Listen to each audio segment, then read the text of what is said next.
Dun dun dun dun dun dun dun dun dun dun dun dun dun dun dun. We're back with the finale and reunion recap for the Traitors USA season 2, and with my extra special treacherous traitor, Jonathan. How goes it?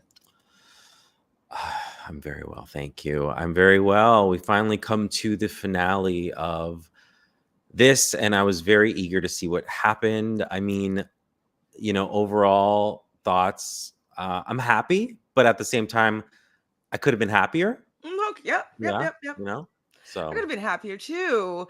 I have to say I'm shocked that I gasped twice oh, in this. Like same, I same. audible gasp. I was like, ah! I was like, and then I Me, was like, me and MJ did it at the same time at one point. Yeah, and I'm not a gasper. I'm not a gasper, and I I was shocked twice. did. I couldn't believe that they got me. I was like, okay, I didn't know how this is gonna end, and then I was like, clutch my pearls here. So I'm really happy that even though it didn't necessarily go the way that I want it to go, kind of the whole season didn't actually end up the way that I thought it would. I'm really impressed that I was completely shocked by the way that it actually ended. So Because we were like teetering on disaster for certain people that we wanted to win, right? Like there was mistakes made at the end. And so you're like, not, no, please don't. Oh my God. And so it really kept you on the edge of your seat, like every step of the way there. every step of the way there. Hello, AR. Hi, Thomas. Hi. Oh AR my also gosh. gasped.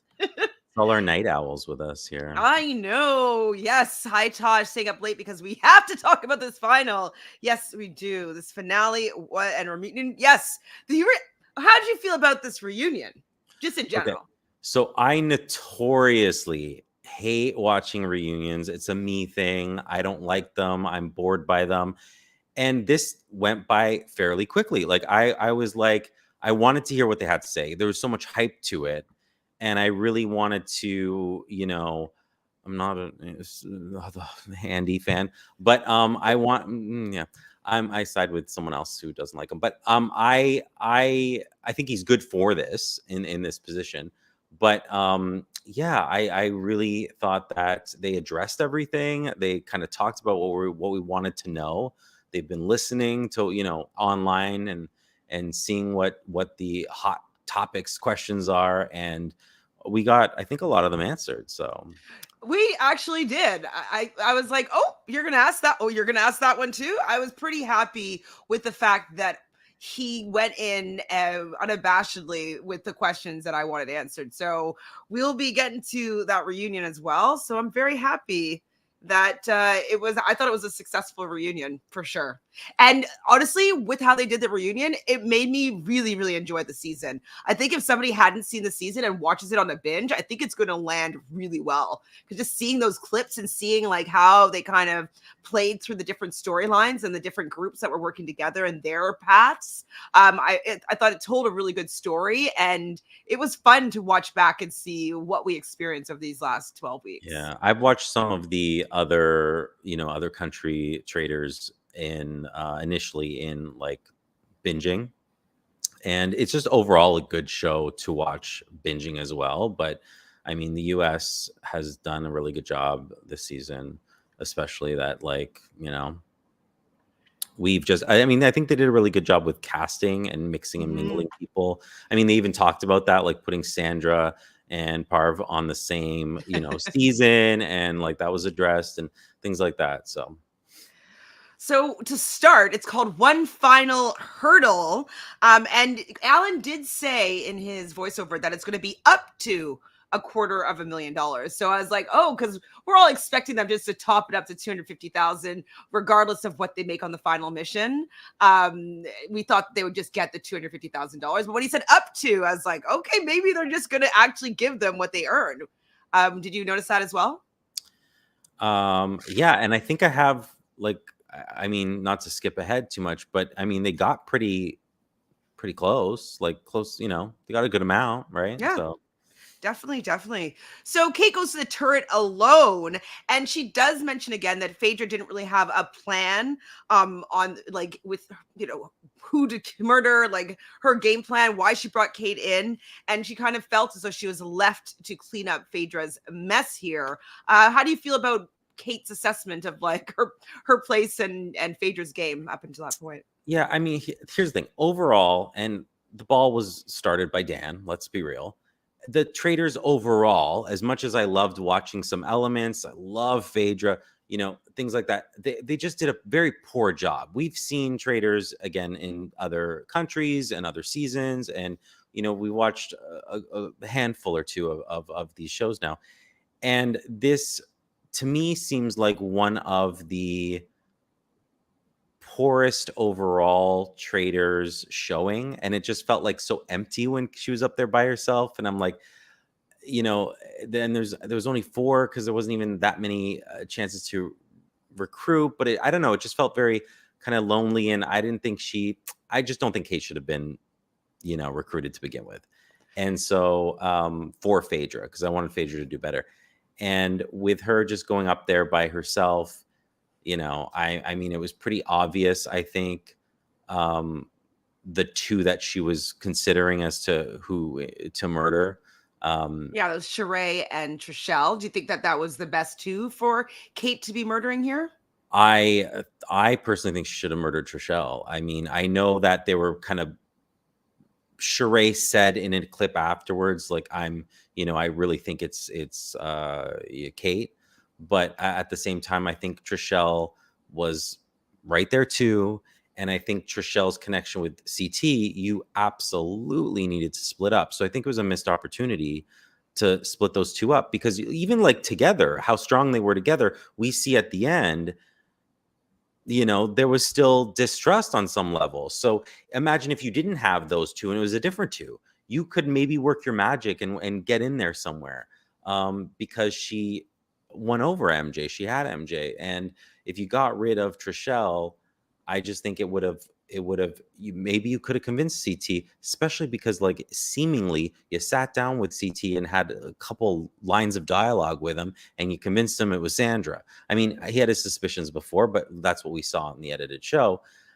So I just think it was a missed opportunity to split the duo up. 100%. And I know we've seen now how this season ended. So obviously it's going to have like some revisionist history here. But in any of these social strategy, competition, reality type games, we know that you don't want to keep people that are too close in the game together. They split up Larsa and Marcus. Mm-hmm. For a good reason, because their chances are they're going to take themselves to the end and potentially do what CT and Trishelle did. Who are back together. Who are back together. That was news to me. I actually knew that they were back together because I had mentioned that last week when I was talking to Miss T-Joy, and she's like, "No, they're back together." And then it was all like they unfollowed each other and then followed each other again like quick. A week later. Was quick. I mean, I don't know what that says about longevity when you're so quick to do those things in a public forum, but for the relationship. But I was like, oh, okay, back together. But yeah, you're right. Like they split people up before. You have to do that. Like, why would you ever? Like they split up the Peter Pals, because they thought that they were going to stay together and vote them out over voting each other. And so it's kind of like the fact that they didn't take that opportunity to split up people that would be voting potentially in a block. You always just want to have people by themselves, right? So and they're not voting as a block. Take out Trishelle. You have CT, who unnerved perhaps a little bit because it's the one person that he trusted, and she's probably after you anyway, Kate. So, not that I think I wanted Kate to win by herself. I mean, I wanted Sandra to win and then like CT as well, but yeah, it was just such a missed opportunity. Totally agree here, Naya. Overall, the show was really entertaining. I think they did a really good job casting. Yes, you come from a casting background, Jonathan. Do you agree that the casting was great here? And do you think that there was any misses in the casting? No, because I think a lot of people surprised me, even people who I thought would be a little duddish. You can't have all, however many of them all superstars, right? It's like in the sense of like they're all gonna shine. Like some people have to be, you have to show to bad with the good, right? To have the good. But I think overall there was very little like duds, and there was mostly like really entertaining and good people, which is that's a hard kind of find. And I don't actually think it was the editing either. I think they were all like that anyway, but having that kind of fan base behind a lot of these people, and being able to include all these different shows really helped that too. So it was a good spread. Do you agree with 9 out of 10? The cat, yeah, I mean, I would even go 9.5. I would even go 9.5. Oh, I would. okay. I definitely thought the cast was great. I really enjoyed every single person. I was kind of like heartbroken for a lot of people leaving. I was like, oh, like even not I can sue. Like all of it was great. The only person that I guess I liked the least maybe would have been maybe Kevin. I don't think that he brought that much Yeah, but you also need that person that doesn't bring that much that you exactly. can roll Well, your eyes at and being like, oh, he's so annoying. Like you kind of need him. you So need, like I said, you need to show the fines to mediocres in order to appreciate the bigger personalities and the other gameplay that's going on. And I personally enjoyed not liking Kevin, so that's fine with it. it's fun to hate watch sometimes. So we have the final breakfast here. We're going to see whether it's going to be Shereé or Trishelle that's going to be murdered. MJ's in there first, and she's really proud of herself. She's been genuine and she's been loyal. And I think that this clip came in because of how things go down in the end. Because, the fact that she was so proud of herself for getting this far, I think she really felt that she had a really good chance of winning here, and Yeah, that she played a loyal game that she was proud of. right. We were seeing a lot of like MJ being in a very comfortable position for most of this episode, and you just knew that something was going to have to shake that up a little bit. Actually, I'm gonna say I'll save that comment for the reunion. Next in was CT, and he's just coming in there flexing, super excited. It does mention though to MJ that Kate was a little bit weird. Oh, I didn't talk to you last week. So what did you think about Kate saying that Phaedra was? What did she say? I didn't write it down. I thought I'd remember. She said that she was not more selfish than she Selfish was than skillful. than skillful. Yeah. And I was just, I mean, before we heard from Sandra saying it, like, I was like, what are you doing? You're pulling a move that all of the traitors have pulled thus far, which is overacting. It's like, if you just kind of stayed Kate, then I don't know that you would have had that suspicion around you, but literally that single-handedly, that reaction sparked for people, Yeah, I don't know what happened with her there. She ends up to be like, I don't want to do this, but I got it. Like, I don't know. I just want if to go you with could the like group. Whatever. pinpoint her downfall, I think it was that banishment and her reaction to that. So then Kate comes in next. I didn't write anything down that Kate said. Sandra is in next. In her confessional says that she thinks that Kate is a traitor. And then Trishelle is the final person that's going to be entering in and realizing that Shereé was the person that was murdered. Yeah, obviously now that we know how it all ended, bad decision. I wish though that maybe Kate was asked that in the reunion, like, do you regret that move?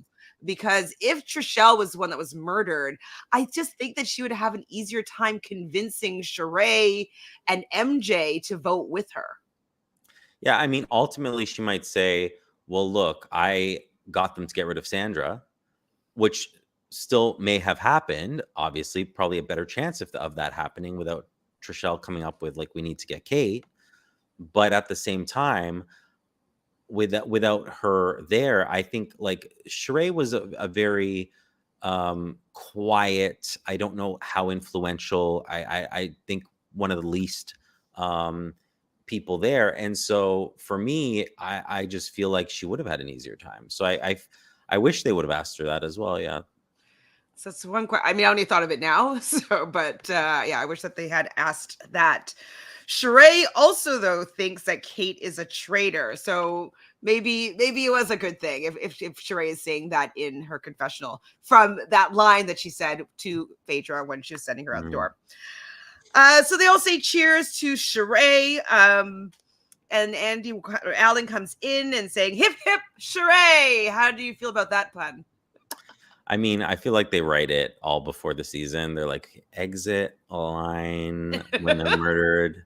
Yeah, I want to hear. I want the full list. Like, I know you wrote it, not the night before. Like, you wrote it all beforehand. So I want the full list of everyone's murdered lines, like what you were gonna say. So you feel as though Alan is doing all of the writing and commentary, or do you think he has a No, team? no. Yeah, there's people who feed it to him, but I'm like, they came up with that ahead of time. Like, why? If you could pre-write stuff like that, the cast.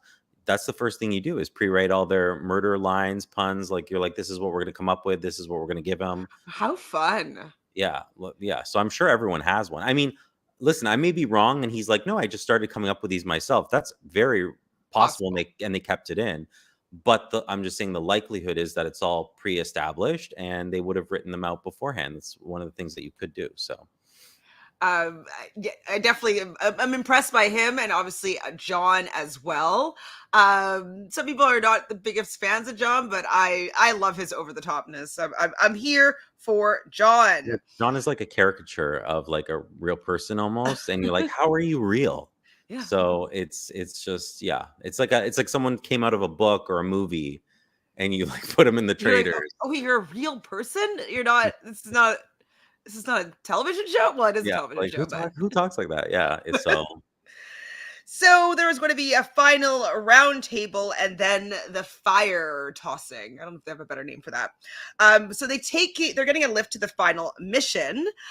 We see Fergus with the flamingo. I wish we got a little bit more Fergus. Every once in a while we'll see Fergus in the background, but what has Fergus been doing? We haven't seen that much. You know what? It's just like, it creeps me out a little bit, but in a good way. I like being creeped out because you just get this like random shot and I'm like, why is this here?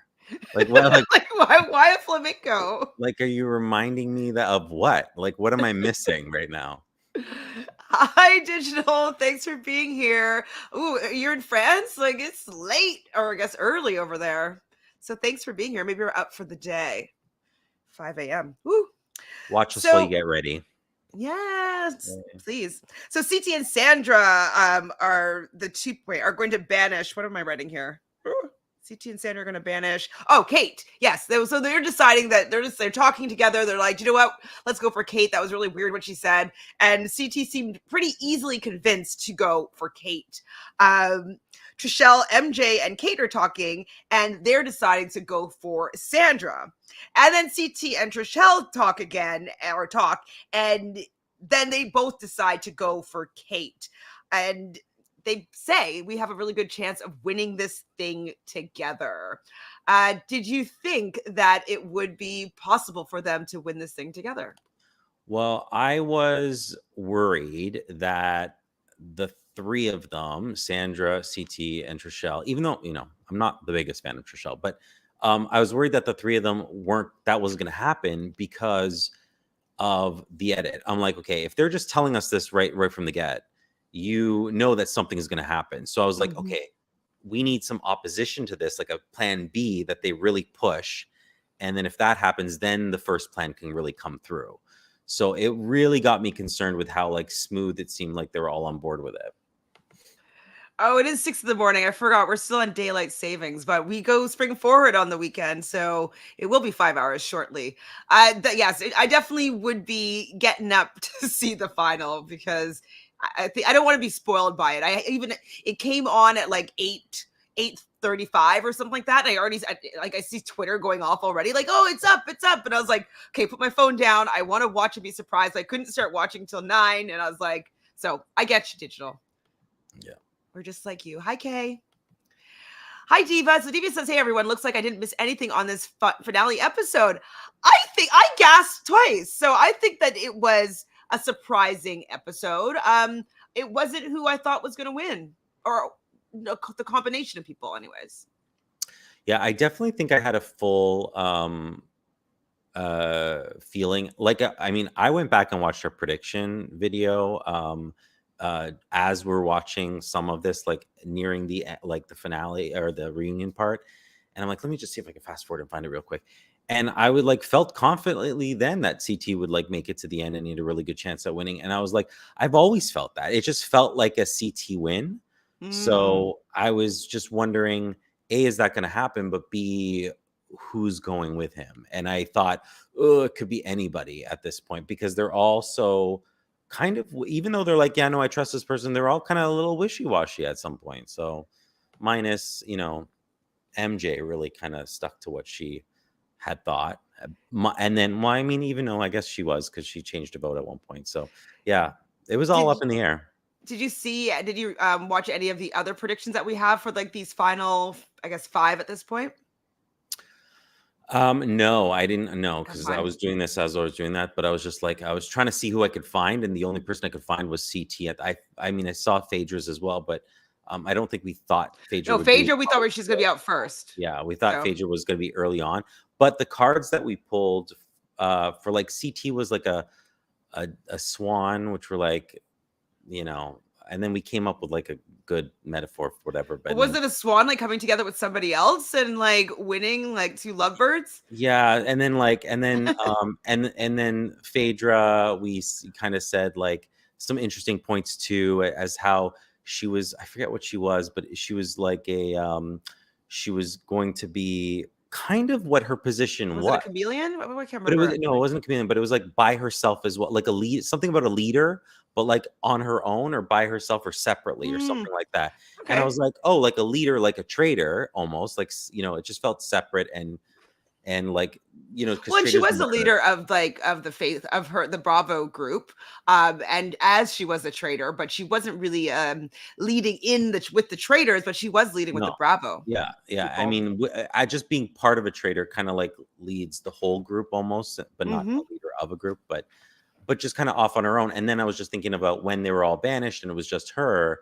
She kind of was like, she was queen of the castle for a period of time, so short lived. But yeah. So it was interesting. I need to go back and watch all of What we those. should maybe do is maybe I'll clip all of the like just the it's like a 1 minute of each of our predictions, and then maybe I'll put it on a loop and we'll just go through and talk about like what we got right and how we maybe have misread some of the cards, which kind of Yeah, could be fun. yeah, it would be fun.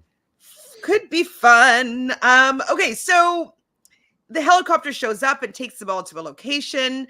They meet Alan there, and you're gonna have to get to the ship and raise the sail. There's going to be some detours en route where they're going to gain some flags. They have 60 minutes, and they all must arrive on the boat together for $50,000. I have thoughts. I have Oh, thoughts. I have oh, thoughts. I have thoughts. Well, I just feel like they gave them so much time. I just want to highlight this first before we get into it. They gave them so much time because they made a huge mistake, even though the chalk number is written ginormous along their path. They miss it at the beginning. And then they have enough time to like go back and whatnot. But also you have two challengers who, run finales like this at the end. So I'm expecting them to be able to get it done. But like, what if CT wasn't there? I Like, mean, they would have so made maybe, them longer. yeah. So like, I'm like, did they really want them to win, or was it just CT was like killing it, so that it just made it seem like it was an easy win, even though we come down to the every challenge in this show is always three, two, There was one. 9 seconds left for this one. It's Okay, don't it's like exaggerate. it's like we're like I'm like, are you kidding me? It's like the countdown for New Year's Eve. Every single challenge. I'm like, how are they just barely getting it, So that's a little questionable. But yeah, I thought it was a lot of fun. And also before I forget, why wasn't Trishelle doing more physical stuff? I was a little surprised. And then when like CT paired off with Sandra at the end there, I'm like, why is that Trishelle?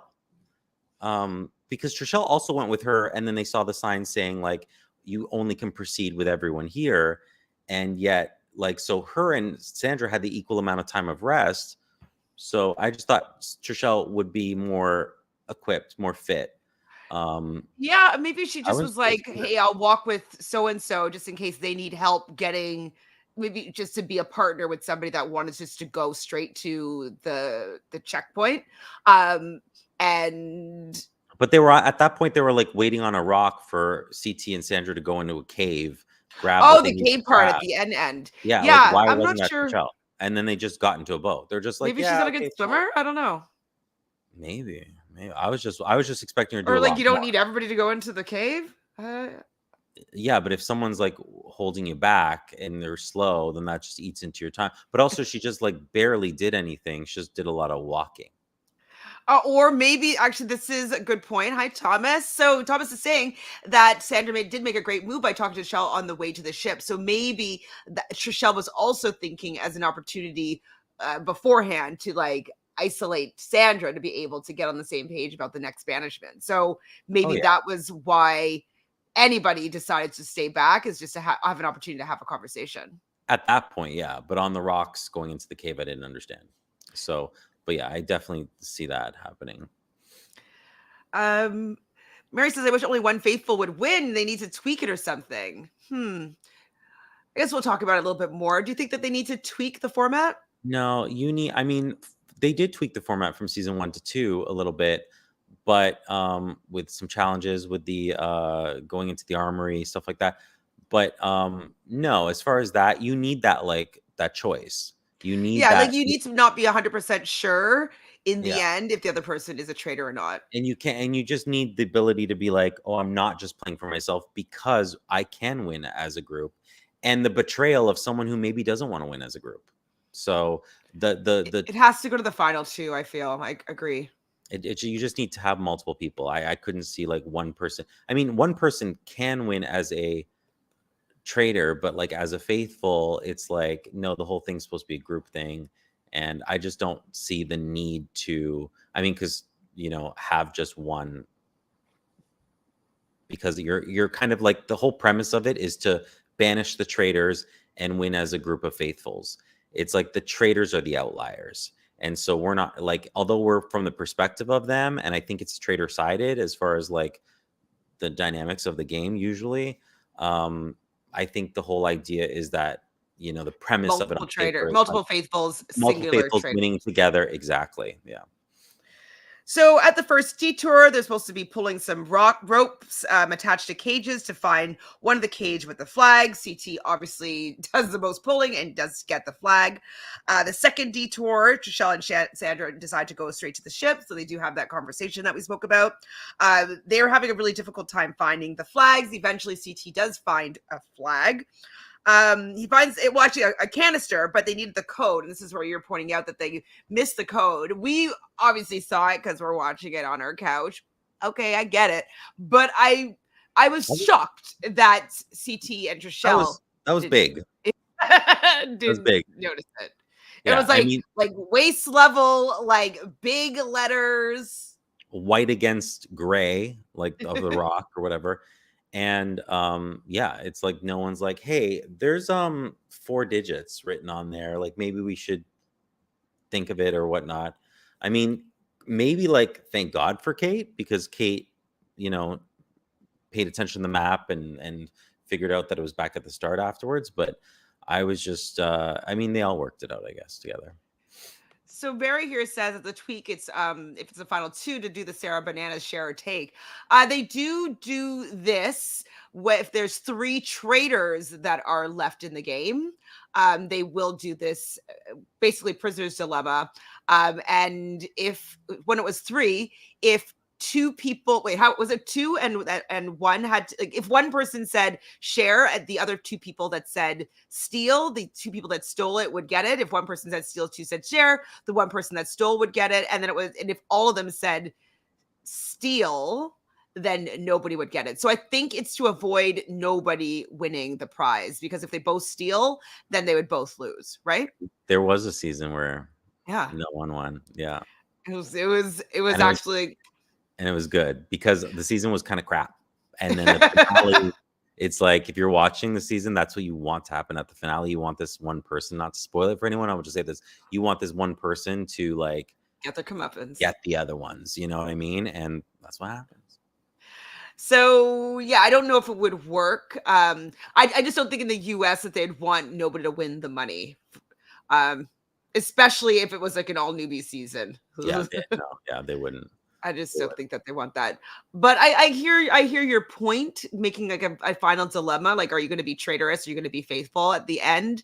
But we kind of got that, in my opinion, with how things went in the end. They kind of were traitorous in the fact that they didn't let MJ participate in the ending. Yeah. In the money, she got no money. So CT runs back to the start to find where this number is. Kate does see on the map where they missed it.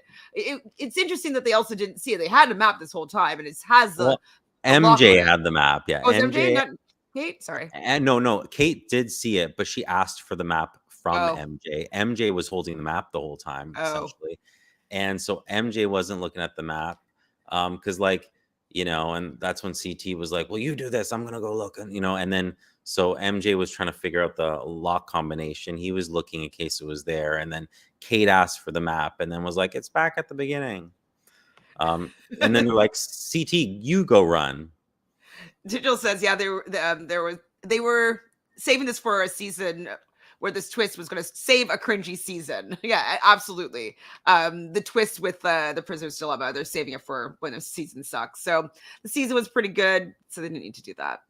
And it's so far in all the games, when you get to the final two, like that's how it goes down. It's usually either you win together or somebody's a traitor. So that's how it goes. Thomas says that mission was the most obvious manipulation of the timer / clock. Why? That's what I'm saying. That's what I'm saying. I'm like, you can't tell me. They're just like, they probably get him to count down like 5 different times and just like, okay, they're about 60 seconds away. Start counting. Well, he actually did it though. I think he went 5, 4, and then he went 4. You know what I mean? Like he started again at some point. They can just cut that. Yeah, exactly. Like, and he looked at the camera and kind of laughed. He was like 5, 4, like. So yes, obvious manipulation of like the timer.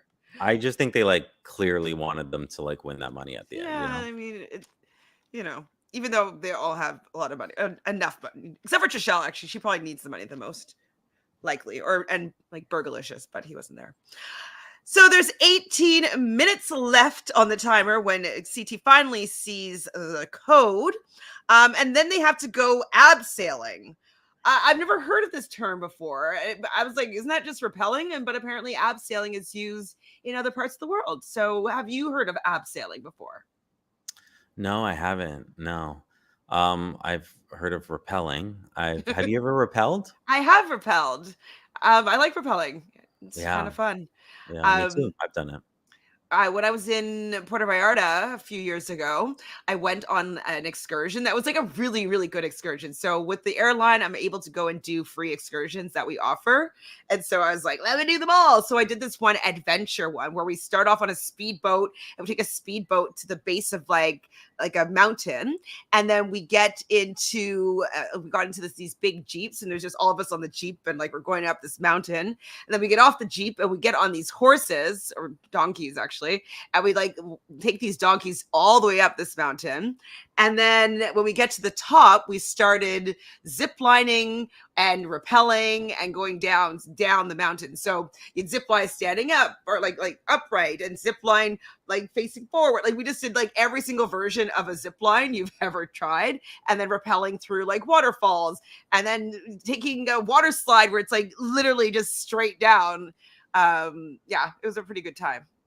My story is I drove 45 minutes outside of the city and I climbed up a tree and repelled from there. But it's like an area where you pay money to. But anyway, it's not. I didn't go anywhere. That sounds amazing. It was really good. It was fun. I like adventure. Bloody Money has done abseiling a couple of times. Yeah, so rappelling, I don't think was that hard or that scary, but I'm not afraid of heights. So when people were super scared, and I was like, I'm afraid of heights, but I'm actually like fine rappelling or ziplining or I don't know what it is. And I'm terrified of heights. Terrified? I didn't know you're terrified of heights. No, I'm terrified of heights. Am I overthinking my Amazing Race partner? Or But did I like, know no, this? you know, I there's knew something this. just No, I being know like this. up in like, you know, zip lining or rappelling or being like those tree lines with the rope and stuff, even though you're on a little carabiner thing that you're, it's, I was fine with it. Thomas says because there's no way they moved, mainly Sandra, Trishelle, Kate, and MJ, that slow and still had time left on the clock. There's no way. But it was, they had to let them win for sure. We got to see action figure Kate rappelling down the side of that mountain. For a limited time only. I like that. Kate's funny. She's got lines. I'm appreciative of Kate and her snark. So when they finally get to the bottom of the rappelling, they decide to go and get the last detour. I bet you production was like, okay, we're stopping the clock. Just go and get the Yeah, last, because just I'm get like, the you have last thing. 7 minutes. You took like, and you know they stopped the clock when they were like gearing everyone up. So it's not like the real time was running, folks. I'm like, they were like, yeah, we're just gonna stop you while you in between things, and then we'll film. And so they were clearly very like 7 minutes. They weren't gonna go do something that they, you know, would have just anyone else in their right mind would have been like, I would have looked around, like, no, we're going for the boat. Well, maybe that's what happened though. Maybe Trishelle was just like, yeah, I don't really want to go into the. They're like, will somebody go and do this final? Like, I bet you they got convinced to go and do this Right, final one because they right. have it set up. They want it for footage, and they're just like, somebody just go in. We're not going to keep the clock running. Like, Right. We're just gonna film it. We're just filming it. We might not use it, but like we're just don't worry about it. Yeah, because someone reminded me, and I might have talked about this before, but I think I saw it on TikTok where it's like all of they don't sleep in the castle. So all of like the everything that they film is all B-roll that they've like so them brushing their teeth or lying in bed. And if you just look at it like when they do that, when they're talking about who to murder, it's all kind of ridiculous because they're all just I up love there it. acting. And so yeah, I'm sure there's a lot of like, you know, they're all accustomed, is my point, to just filming things that they know is just for the camera, right? 100%. 100%. Thomas is scared to death of heights. If he was ever on The Amazing Race, it would be a heist task that gets him eliminated. I'm not jumping Jonathan, out of I'm not jumping out of a I mean, you can't make me jump out of a plane. Jonathan, I for will $1 not. million, I'm not doing it. you I'm are not doing it. jumping And out I of that and I plane. need that money, but I'm not doing it. And also you can push me. And also I could, or bungee I could. jumping. You could. Okay. Bungee jump, you can drag me and push me, yeah. Tie me up and just throw me off that plane. But bungee jumping, I'm not doing as well. So you're gonna That have to can I push you force. there? Yeah, sure. I mean, sure. I'll thank you afterwards, but I know. I'll be worse than Phaedra towards Dan at a reunion towards you at the time, but I'll say something Yeah. later. Well, I hopefully I get the chance to push you out of an airplane. Yeah. That would be very, very fun. Um, he would not the water toboggan. Hmm? I don't know. What was Remember there? what's the water toboggan? What's that? Okay, so CT is really excited for the final part, going to the boat. He does end up getting the flag, pretty much him alone. I do think that they had this set up. They just want the footage of them doing all the Yeah. detours. Yeah. And like what would they have done if it was like the girls doing it, right? I just don't know that they would have. Can you imagine like Kate doing that? And like No. CT was beat red and he's like, I think I've crapped my pants. And it's like, you know, yeah. Oh, when they get to the boat, yes. So they finally do get the boat. And they have to put the detour flags on. So were they going to win less money if they didn't get those three flags? I mean, the way I understood it was just you're not going to get it. You have to be on by the time that it No, I goes get up. that, but the detour flags, right? So they had to pull those flags up as well, which I think was 20,000, and then the total was only 50,000. So would they have only got 30? Maybe I don't. You know, I mean, they were giving them. They were filming what they needed to film to give them the money. I'm like, you can't convince me otherwise. They were, you know, they were like, whatever. We're just going to give them the money. Well, they had 90 seconds to raise 90 seconds to raise the mainsail. CT was pretty much the only person doing it. We did, as you said, we do see MJ. I don't know what she was pulling. It wasn't moving anything. And Yeah. And they do end up getting it up with 9 seconds remaining. Everybody is hugging. They got the 50 grand, and their final pot is $208,100. They didn't top it up. You'd think that at the final mission, you know, I mean, like, if you get those 3 detours, we will top it up to $250,000. I mean, I think they said, you know, we already gave you this, so that's all you get. Okay. Yeah. Rachel says CT earned the money from this mission and the last one alone. Yeah, I mean, I definitely do feel that CT and Trishelle, in terms of gaining money for the group, they did the most work. Like they brought the most money in, I would say. Off the top of my head. But am I the only one who was not watching that thinking like, why isn't Trishelle doing more? Like to me, she's the most physically fit out of all of the women and used to challenge things. And yeah, it was just weird to me. So after the challenge, they're all in their cars going back to the mansion. Kate's in the car with CT, and he asks her flat out, "Are you a traitor?" And she convinced him, being a little bit like, "I can't believe you'd ask me that," and just very obvious way to react as a traitor. But like, she did a good job. But like, if you're a traitor, always say like, "How dare you?" Like, I've been working with you this whole time. I just instantly would have been like, no. I thought she did a bad job. I'm surprised. Oh, bad? I thought she did an okay job. No, I thought like for you saying like, me? Oh, sorry. Okay, she's talking about I remember the water slide when the what's it called? The Harlem Globetrotters, they end up being able to pass them, and then they didn't go. They stayed in the game, and the girl was just so scared to go down that water slide. Yes. Oh, yes, I like water slides, but yeah, it was on The Amazing Race. I'm sorry, go ahead. So yeah, so for Kate, I was just like, I would never be like, that's an indication you're lying to me, or you need a moment to think. When you're like, if someone asks you a question, you're like, you either repeat what they just said, or you're like, me? Me's not a real question. Obviously, you're the only people in the car. So to me, it was like clearly a stall tactic for your head to come up with something, and instantly that would have given away. For me, I was like, traitor instantly. So I thought it was a poor job. You're right. She did buy some time, and she had a little bit of a smile on her face when she said me.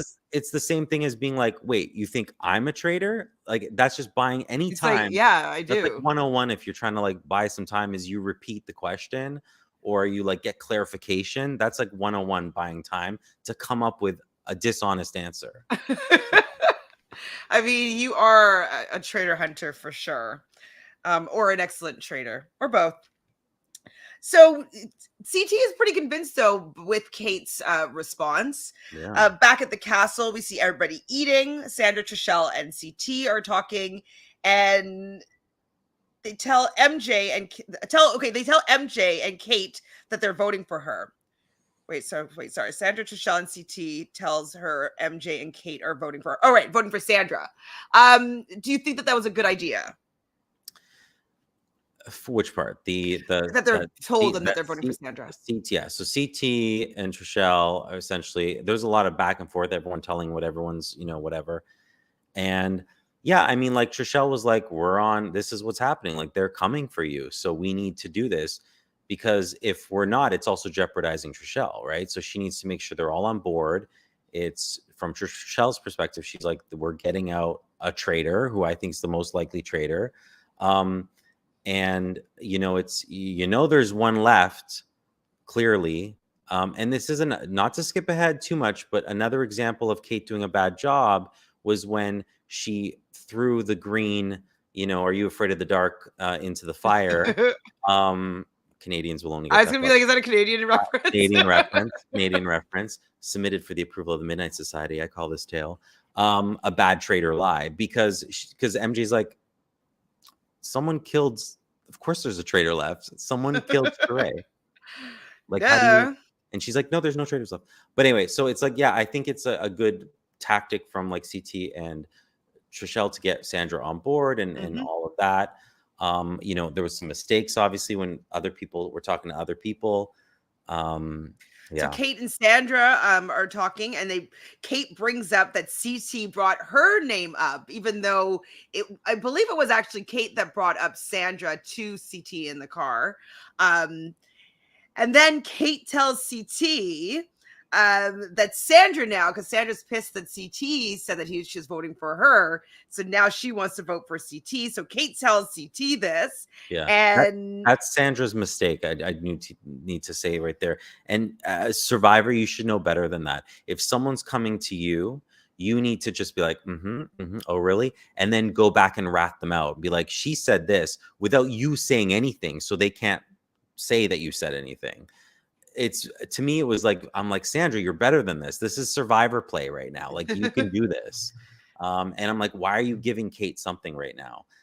I mean, I kind of understood why she was, but it's like she should also know better. I think it's because when people in this particular game, it's so easy for them to get banished. Like people will jump on anything, and so I think that she just got more concerned about people not believing her, that she kind of fumbled. I initially thought Sandra said that to Kate, because and that, like, and if you're gonna do that, I would have been the first one to run to CT and be like, hey, by the way, she told me this, that you said my name in the car, and just to throw her off, I said that, well, I think it's you, just to keep her like thinking that she's like got the one up on Yeah, that'd us. be good. I mean, but I would have made sure I would have that, like, that's how I don't know. Are they in that moment? Like, obviously sometimes they're free to go wherever they want, but in that moment when they were kind of pairing off and whatnot, are they really assigned, like, or are they free agents as ability to go to any room and I speak to anyone? wouldn't be I don't know. surprised if they have only a certain amount of camera people. And so if there's a conversation going on that's important, like maybe they schedule their times, or, Yeah, like on things like Love Island, you're only allowed to talk to people when you let production know who you need to have a conversation with. And you know what I mean? Sometimes you don't get the opportunity to talk to yeah. people. Because I was So thinking that. I was thinking maybe Sandra, like, they were like, okay, Kate, CT, you're next. Go in this room and have your conversations. Because if I was Sandra, especially if I said that accidentally, I would have caught myself and been like, oh, I need to make sure that I speak to CT first before Kate does. Well, and also though, with Sandra saying to Kate, like, "Oh, I heard that you're coming for me," and then immediately Kate throws Sandra, being like, "No, well, they're coming for you." The fact that she kind of got by pretty simple gameplay of Kate's being like, "No, they said that they're coming for you." Yeah. Like, I don't know. I'm surprised that she got fooled by Kate here. Mhm. Very surprised.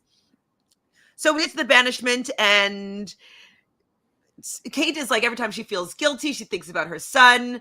And how do you feel about playing these games? Like, how do you get through making friends and having to stab them in the back, especially if you're playing from like a traitor position? The thing is like, the first time, if I was playing with brand new people, I will do anything to win, and I don't care about anyone or anybody's anything. Sorry. Um, However, a lot of these people are in it and they make a career of it. So you're probably going to see these people again in some capacity, especially like with the challenge. So you have to keep that all in mind. You want to win, but you can't be maybe as ruthless as you could be if it was like your first go around. Um, but I think overall, I mean, I think there's been people have been getting away from like villains, according to Jeff Probst, and like even on other shows like Drag Race, But I think we're bringing it back, especially this season with Drag Race. I mean, like, I think the villain era. There's some. I love Plain Jane. Yeah. I think people are going to be able to bring villains back because they've kind of been missing the last few years. And really, and you might bring up in the comments, well, this person was a villain, but I mean like villains, and but maybe in a different light. So I'm looking forward to that, and I think that we might see some more ruthlessness, but a lot of these people are friends, or they know each other, or they are at, even if they're not on the same show, they might have crossed paths for many reasons on podcasts or And it might in just be certain. financially shitty for them if they like screw Yeah. over the wrong Yeah. person. So you need to kind of like make sure that, you have a career going forward. So in And this, if this also, is what you do. though, I know that we love a good villain. But sometimes I think the social media of it all, with people just coming to attack anybody that does anything on any show, any podcast, like anybody that says something that a group of people do not like, Mhm. they really come hard for them. And I think also that's one of the reasons why villains Yeah. haven't been Yeah. evolving or emerging as much, Right. is because there is a fear of being just ridiculed and crucified by the social media armies. Well, here's the thing. To all those villains or wannabe villains or future villains out there, you have a fan that supports you. So I wish I I could be a villain. I want to be a villain. But I think I feel too bad sometimes. But I would always make the move. And well, in my online games, not that anyone cares, I've been voted hero, I've been voted villain, I've had best alliances and friendships, and I've had best fights, arguments, or whatever you want to call them. Actually, me too, to be So honest. yeah, right. I think we play very similarly, like different but similarly at the same time, and we kind of fit in the same kind of group and play style. So What are we knowing? you want to be a villain. I mean, who You wants should to listen. be? You should see Chantel play these games, and if she wants you gone, she's gonna go in, and she will like win. She'll beast out a comp, or like she'll win when she needs to win, and she knows who she needs to work over. I'm not saying it's a villain game. I'm just saying it's like I it's play to win. competitive. It's like yeah. I definitely play to win. Um, if I Victoria, need to make a move, I need to make a move. Victoria, no, I I'd say don't that. believe that Jonathan has won a hero award. No, Victoria knows better, and she knows exactly what I've won and what I haven't won, and she doesn't like talking about it. So she's just trying to shade me right here. But for anyone I who feel doesn't like know, you have won Victoria's a hero at it, yeah, though. I've won several. Um, Digital also loves playing Jane. She gives us best reads I missed from the first seasons of Drag Race. Yeah, she's so. You were you voted Mr. Congeniality? Well, that's going a little far, but like production favorite, maybe host favorite, yes. All-star in the making. Right. I got a couple of those. Oh, right. So they're going to be playing for $208,000, 100, and this is going to be the final time that they're going to get to banish this season. And the floor is yours, says Alan. So CT opens it up first, saying that he played open and honest, and then he directly goes and asks Kate about what she said to Phaedra, and then Trishelle really jumps in and pipes up and was like, "Yeah, like what was with that? That was weird." Kate didn't really respond that well, but they didn't really they didn't really show that much. I feel like they just didn't show us a lot of it. I really do, because like even when you had Sandra saying what Kate said to her in the car, and CT's like, that's not true. You then had like there was no rebuttal to that beyond that. So I'm like, I feel like they cut out a lot of that, because there was a lot of show, but I feel like we just didn't see everything at that banishment table. It seemed to go by quick. Certain things didn't necessarily add up entirely. Yeah. MJ thinks that Sandra is a traitor, and it's kind of with like their one-on-one time together. She feels that like she's a traitor. How did you feel Sandra responded, saying that she wanted to be protected by her traitor angels, and that's why she kind of was really good friends with went on time together with Phaedra, and she did that on purpose. She wanted to be with the people that she didn't trust because she knew that they were protecting her. See, and I think that if other survivors were there, or people who are like watch Sandra, they would have known she was telling the truth. Like to me, it was very evident that she wasn't trying to like smooth over anything. She was giving honest and true answers. Like I would have bought into it. And I mean, I don't know what it looks like for Sandra to be a traitor, but I mean, we've definitely seen her tell a white lie or two in Survivor. And so it just like this felt very honest. And she would have had me. I'd be like, no, you're faithful no matter what. So C thinks it's Sandra, and Sandra is, really starting to freak out a little bit. Like I know you were saying that she came across as a faithful to you, but I think that because nobody had seen Sandra act that way on this season, she's always been pretty calm, cool, collected. She hasn't really had that much of a target on yeah, her, she but hasn't needed to. Yeah, exactly. but it would just have been such a stark contrast to the game that she's been playing for the last however many days.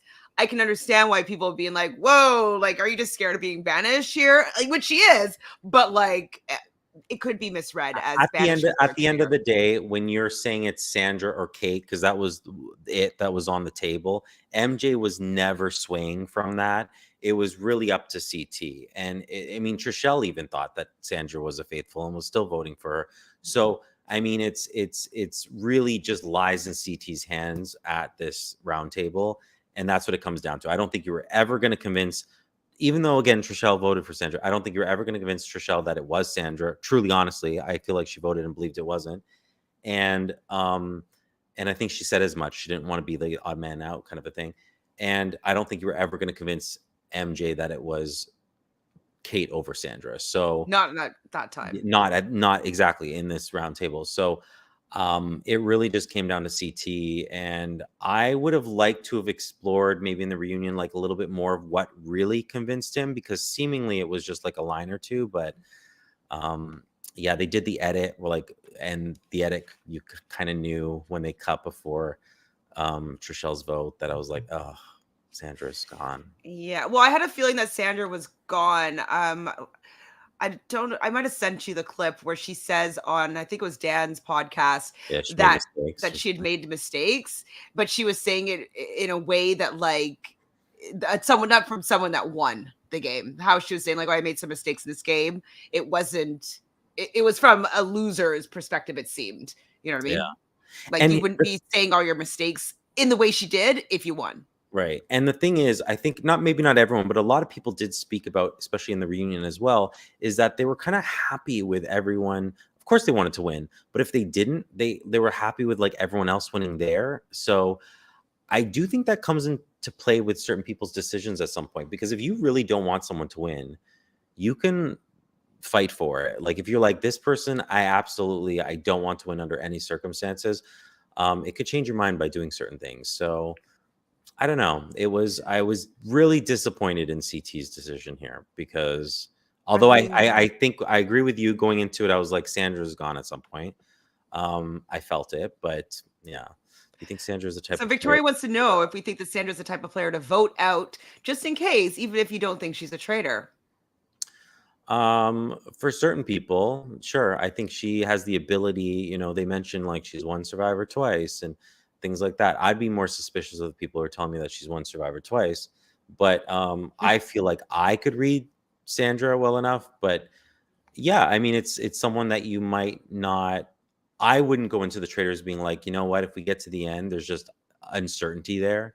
And I just can't have her at the end with me. I would have been fine with Sandra at the end with me. And I think Trishelle was there with her. But CT, after what happened in that church with the Buffy the Vampire Slayer, bow and arrow, not bow and arrow, but crossbow. I think that's really where it stemmed from. And I think that was ultimately probably subconsciously is what swayed CT over anything else. Well, absolutely, because he already had suspicions on Sandra at that point, and so like just coming back around to just like seeing through that suspicion, it's kind of easy just to be like, well, I mean, I have thought that she was a traitor in the past, so I don't mind going down this route, because it's not like it was out of the blue and like I've never had this suspicion before. What was Kate wearing that was a traitorous outfit? So Sandra's like, she's dressed like a traitor. It was a little different. I mean, it felt like she was like, I agree with her. I kind of felt it too. When she said that, I was like, she walked in and instantly a thought came into my mind. Not that it was a traitor outfit, but that it was just a little different. Like you're dressing up for something here. Like, yeah. Her Okay. wardrobe felt off. Is that a thing? I don't know. I don't know. Thomas says, I think they already knew that Kate was a traitor. They just weren't sure about Sandra. They were wanting to get rid of the devil they knew instead of the devil that they didn't. No, the opposite. They They wanted were to get just rid of the trying to devil get they rid of didn't know instead of they the devil knew. that they knew. But yeah, that's also possible. They could always save Kate for the next time around. And so no matter what, Sandra was going to get banished, likely, because there was a shred of doubt there with her. And Mhm. so it might have been Kate first and Sandra after. Well, actually, no, if Kate had gone first. That's a good question. Like they should do that like Survivor question that they do where they're like, who would have voted for if this person was at the end? Yeah, because I would have loved to have heard if from CT and Trishelle if they would have kept Sandra um and been willing to go to the end or like with her and throw in some green instead of some red. So Digital here is saying at one point I thought it was a producer move to organize Sandra's banishment to allow us more exciting final fire with the traitor. I mean, I think they still would have thrown red, to be honest. Well, there would have been 4 of them. I think we would have had a similar outcome. I think the likelihood that CT was always going to throw red until it was just him and Trishelle is a possibility. Probably slightly greater than Trishelle. I think she might have been okay with the final 3, depending on who was in that final 3. But because she might have been okay with Sandra, I don't know. But I definitely think that's a possibility. Hi, Deeks. Deeks just joining in. I loved the whole season. Just really wish Sandra would have made it to the end. But if she made it to the end, she might have got burned by Trishelle and CT. I think it's better her going out here than in that position, because she would have gotten duped, Like and if like that Sandra was was MJ, worse. yeah. Like I don't want to see Sandra with the like because MJ looks so like Shocked. hold on, but then we're not there yet. But then MJ, it's like, why are you voting for Trishelle again? You should got to switch to CT and hope that she sticks with CT. Yeah, because you know that CT's only chance is really still voting you and winning over Trishelle. So like, why are you still going Trishelle? At best, MJ was playing for another tie. Didn't get that move anyway. So that's skipping ahead with that That one. move deserved her to lose, Yeah, She should, yeah, even though she wouldn't have gotten it in the end, like yeah, she had to switch it, but yeah. she didn't. No. So Trishelle is mad though that CT switched from the plan of Kate. And so she's going to vote with the group. So Kate votes Sandra, MJ Sandra votes for Kate, Trishelle votes for Sandra after the commercial break, and then CT also votes for Sandra. So Sandra stands up at the circle of truth and says that her heart is broken. I'm a faithful. Yeah, she was a faithful. Mine Sorry, too, Sandra. My heart was broken. I mean, I guess I really feel like the way that the game started just kind of messed up for our gamers. You know what I mean? Like I enjoyed the season, not knocking the season. It's been fun and entertaining, but I just don't think that Sandra was able to get her footing in because the Traitors were so bad and like the decisions they were making, it was all around bad. And I just don't think that she was able to get her finger on the pulse in a way that could set her up well. Yeah. Oh yeah, and I mean, and if you look at the whole season, Sandra never got a winner's edit ever. Like it felt very like secondary, just very kind of like along for the ride almost in some capacity. Like there was no real highlights for Sandra. So, yeah. Amy here, that made her so sad. I didn't think that Kate could get them like that. I think I'd have to agree with what Thomas was saying. It's like they knew that they likely are going to have Kate, so let's see if Sandra's a traitor. I think they just took the shot just to check because at the final fire banishment thing, they would have still voted out Sandra anyways. Like they might not have believed that she's a traitor. Because Alan's like, if there is a shred of doubt in your mind, like you have to vote red. And so we need that question answered. I need CT and Trishelle to tell me, would they have voted out Sandra if she was in the final three with them? they'd probably say like never if they knew it was good for them. There's no way that they would say yes. So what a colossal mistake. Who said that? Was it Trishelle? Yeah, I think so. Yeah. So the game only ends when you make it so, says Alan. It's going to be, I said the final traitor is Alan. Was that a joke? Oh, is that what Kate was saying? That she could convince anybody or of anything? The other guy who was, maybe she's like, do you think I could? Yeah. I mean, she really thought that she snowed them. And maybe she could have, but she messed it up with the next bit. Okay, so Trishelle, though, is a little bit nervous now that CT may have been playing her this whole game because of the switch over to Sandra. And I was like, I actually forgot that she had a little bit of doubt there. CT and Alan have a little mini chat. And I wrote vote out Kate. Oh, yeah. So his plan is to vote out Kate this next round. MJ says Shereé was murdered, so there still has to be a traitor. So MJ was able to clue in the fact that there has to be a traitor left. Did Kate have an option to not murder or to do something else? What do you mean? Like when she was in the turret and she had to choose between Trishelle and Shereé. No, there was no recruitment or anything like that. No, she had it was just murder. But yeah, it's like I was also thinking that, like, I'm so glad that MJ also said it, like, not just in a cutaway, but like literally to that crowd. Like there has to be a traitor here because Shereé was murdered. So I was just like, yeah. And then the one person who throws in, that's the one thing you don't do. If you watch all the traitors, you're not the first person to throw in that green and be like, yeah, let's end it. Because that's a traitor move. So you need to be like, no, I still think there's someone. I still think there's someone. Like really, that's what traitors should be doing and often do. So really, that's the traitor move. But it's just like a bad traitor move to throw in the green right away. Well, to be like, no, we're all, Well, I was saying, okay, so Kate is going to lie and take home the cash.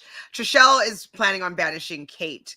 So I was curious as to what happens with a stalemate, but we did get to find out. So that was good. I was wondering what would happen if it happened a second time, though. Like, yeah, what would have happened? I think they would have done the same thing. They would just been like, revote, like discuss this, revote. And if they don't revote, then maybe they would do the prisoner's dilemma.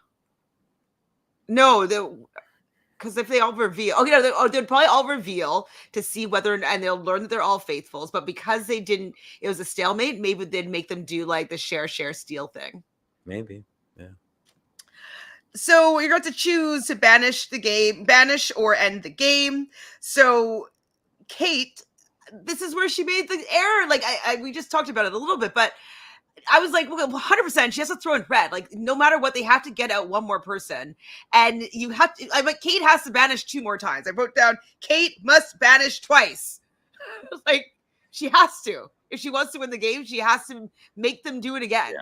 And hope that she doesn't get banished in that one. But she had to banish twice. And I was like, what? She did green? Oh, okay. She wanted to lose then, I guess. Because everybody was shocked when she like throws in the green first. Trishelle obviously does red, CT does red, and MJ said that there was a murder, so there has to be another traitor here, and so. But because she was so hardcore for like, no, it's not Kate. Before then, I personally think that's what made them switch. From like when it was final 3, they're like, wait, we're going to do red again because you were so like gung-ho for Kate to be like not a traitor. And then you switched up at the last minute, which is a traitor move to trade, like Shereé did it, to betray a traitor at like the final 4, whatever it is. And so I feel like that's what got to them, which they were like, I'm not trusting anyone at this point. Like they just felt so, I mean, I think Trishelle was genuinely concerned about CT, but I think CT was like thinking about the MJ backing up Kate so much. Personally, I mean, we all have our own opinions, but Rachel says, and I totally agree, that Kate totally bungled the fire pit. Like, was she first purposely giving up, or was she just being sloppy? I think she just made a mistake. Yeah, she didn't think it through properly. She just was like, okay, I'm at the end. Like, let's just screen and we'll end the game, and not realizing that, like, they have to get out another traitor. It's just and we've said a few times throughout the season, it's like, what are these people doing when they go back to their hotel room at night? Like, what are they not plotting out like how they have to play all these rounds? Like, you know, she'll be like, okay, I need to get out Sandra. Then after Sandra, when there's the 4 of us, this is what I need to, like, I got to make sure that they vote out MJ or vote out one of each other or something. Like, you know, come up no, with she needed to actually get them to vote out Trishelle. Yes. They needed to, or whoever was more, I mean, what would have happened is, not knowing to them necessarily, known to them, but Trishelle was willing to vote out CT. Obviously, she wrote his name down. So if they, you know, somehow convinced Trishelle, but yeah, it's just throwing in the green was a giveaway. Vote out Trishelle, no, vote out CT, and then convince MJ to vote out Trishelle, and then it would be MJ and Kate final 2, and MJ would have get burned again, but Kate would have won. Yeah, and MJ would have known at that point, because she'd be like, wait, there's still a traitor, so it has to be Trishelle because it's not me, right? And then you could have been like, yeah, as soon as it happened, she's like, damn, it has to be you, because there still has to be a traitor here. So So they do the first round of voting since the red was thrown, and so MJ votes Kate, Trishelle votes Kate votes Trishelle, CT votes Kate? Did I write that wrong? I might have written it wrong. Anyways, the first time around is when everybody voted Kate out and Kate leaves. Sorry, that's what Kate leaves. Yeah. Sorry, guys. It's getting late. And so Kate was not a traitor from the beginning. She was recruited, and she does say, yes, I'm a traitor. And I think she left gracefully. I don't think she was bitter or upset at all. She must have realized that she made a mistake with the fact that she voted green, and she's like, oh shoot, I messed this up. She kind of said, like, I was happy with anyone winning. I would tend to think that it was more she realized she made a mistake and was just like, oh, okay, yeah, I didn't do the best thing, and so was like fine with it, which is good. Definitely. Kate does do a pretty good fake out speech, though. It's because like they're like, she said something like, I'm a faithful at heart, or something like that, and where people were just like, oh, but you know, she's disappointed that she didn't win, but drinks on those guys. Amy's also calling bullshit. All right, so they have another round that they're going to do endgame or banish again. If there's a slightest flicker of doubt, then let's throw red. So MJ, she knows that Kate's the only traitor that's left. She believes that CT and Trishelle are faithfuls, so she throws in green. For Trishelle threw in red. I gasped. And CT red. I didn't gasp here. I was just like, and I was as shocked as MJ. Oh, I gasped.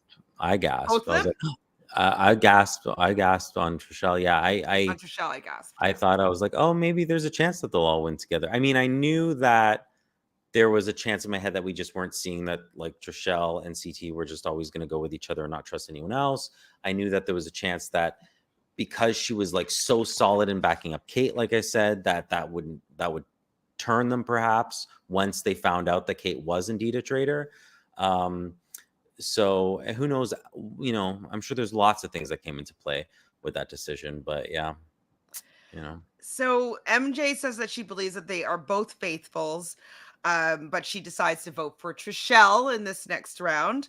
CT votes for MJ, and then Trishelle votes for CT. I gasped like hugely because I was like, whoa, like I was like, is she really going in her villain era at this moment and like going to convince MJ to go and switch on CT and get him back for the fact that he didn't light her torch? I was like, oh my goodness, the Scorpio comes to life and gets I revenge. Yeah, I was I would like, have hated that because my I wouldn't issue have with liked it, no. Trishelle from the beginning with Peppermint anyway. And then I was like, oh, that's the last thing I want is like I think solely MJ and like Trishelle winning. But I was gasping too. I was definitely gasping. I screamed, but just like you, Amy, screamed. I was so Now, shocked. now, how do you feel like if they tied twice in the voting? What do you feel about if they like gave them the chance to rethrow fire so they could all come to a green? You know what I mean? Or like like if they revisit that because they didn't, right? They're like, there's you just have to revote. There's no like, let's go back to fire, see if you all still want to vote and then vote again. They were just like, no, you have to vote again. Do you feel like they should ever go back to fire just to, if they're at a stalemate kind of a thing?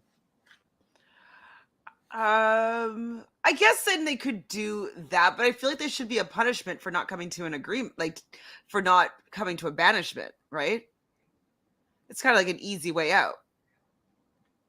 Yeah, I just feel like because they can really kind of then defend themselves, because they were given the opportunity to speak, and then they could say like, wait, maybe we did make a mistake, maybe we're all faithfuls, but they were Okay, so you're not. just thinking like, okay, like it's a stalemate, so let's see if they want to banish again. Some And people then throw and then red they though. and then they talked it out, and then they were like, because they did talk it out, and then they were like, wait, what if we all made a mistake? We still have to get rid of someone. So could we rethrow the fire? I mean, Would that's you too really like, want them to go back to all green? no, that's why I asked you. But no, No. not me. I'm like, I like the messy, like you made your bed, like now you have to lay in it. So Yes, digital screaming. Yes. Shocked, fire turned red, and I think I thought that Trishelle and CT were about to backstab MJ. I did at that moment, and then when I saw Trishelle on the on the vote chooses CT, I was like, I really, really was worried. Worried. I think CT and Trishelle planned to only split 50-50, but I think Trishelle changed last minute because of the last management. Yeah, that's what she said. I was not expecting that. Yes, gasp. I was like, Giselle, stay on code. Protect your challenge family. Yes. are you throwing red till the end until it's just two? Yeah. Yeah, Like, I don't know. I'm like, I don't care, you're faithful. See ya. Like, especially if I don't know these people. I guess unless I thought that like my position was I would have to know that I wouldn't be the person that they would. yeah. Like if I felt insecure If I was about the only person that threw red, then they just might come for me, right? The other two people, depending on how many people are left. But I likely, though, would want to get down to 2. Yeah. But if I was worried, I would keep it at 3. Yeah. Oh, but it's kind of testy though at that point because like look at Kate there. She looked like a traitor. Well, I mean, she made a dumb move, but she threw green when she should have thrown red. So, and I think your plans just go out the window too. Like at that point, like you're like shocked by some revelations and you're just in the moment. So, they should. What about drawing rocks? Would you have liked that? No. No. If there's maybe something else, but the not the drawing rocks. No. Okay, so they're going to be voting one more time here. And this is where we already briefly mentioned that MJ at this point, I was like, oh my goodness, like CT might be out of this game. Like, I was like, MJ, her only move here is to hope that Trishelle keeps her vote the same and switches her vote over to CT. And I was like, oh my goodness. And I thought that it would have been easy for CT, like if CT was also kind of paranoid about Trishelle, like if he switched his vote over to Trishelle and then had MJ and Trishelle, that would have been pretty sweet justice Yeah, story. but But like, I think CT's too smart for that. He's like, if I do that and it ties again or something, not knowing that MJ was going to do that as well, you're like, you're still splitting it with someone, so you have to live with yourself, and also it's just like he knew that that wasn't the case. I mean, like he could have been like, I'm standing across from you, Trishelle. How do you not believe I'm telling you the truth right now? And I think he was kind of betting on that, and that's just not a good look if you would have switched it to Trishelle. So they have the opportunity now to plead their case. MJ says she's been an open and honest and faithful always. CT says, like, for real this time, like, it really didn't like no. I'm a faithful, like, it's me and you, Trishelle, whatever he said. Trishelle was spooked though, for sure. So I said I hope that CT switches to Trishelle so she would get screwed over. But you could hear MJ's chalk not writing CT. It was like, Yeah, I think they tried to cut it early, but it was a couple strokes too long. Yeah. It's very obvious. So they cut it mid. They cut it mid writing still. Like, you know what I mean? They were like, they cut it short, but it was still going. Yeah, exactly. Thomas is saying the same thing. It takes less time to write 2 letters, MJ, than 9 letters, Trishelle. That could have given Trishelle a heads up to switch her vote. I was thinking though, like, everybody knew CT did know where MJ was going. And then also the same rules that you're saying here, Thomas, is that, yeah, you could figure out that he wasn't writing down your name, Trishelle. So CT votes for MJ. MJ votes for Trishelle, and Trishelle votes for MJ. And so MJ is not happy about this at all because she knows that they know that she is a faithful. Mm-hmm. And she was really excited to be at the end. She did not think that they're going to have to go for another banishment. Well, like, here's the thing, MJ, they know each other. They have a long history together, like, of knowing each other. They're from the same show. Like, at the very least, you should have tried to been working with, like, Sandra, even though you thought she was a traitor, to try to split up those two. I just don't understand how they would let 2 people from the same show who are buddy make it to the end together and not expect them to be the third odd man out. I mean, I think she just didn't think that they would still vote out a known faithful. I think she just didn't expect that. Wild to me. That's wild. I get it. Should have done their homework. Absolutely. They're challengers. She was in over her head. MJ had the game in her hand. She totally screwed herself. Mm-hmm.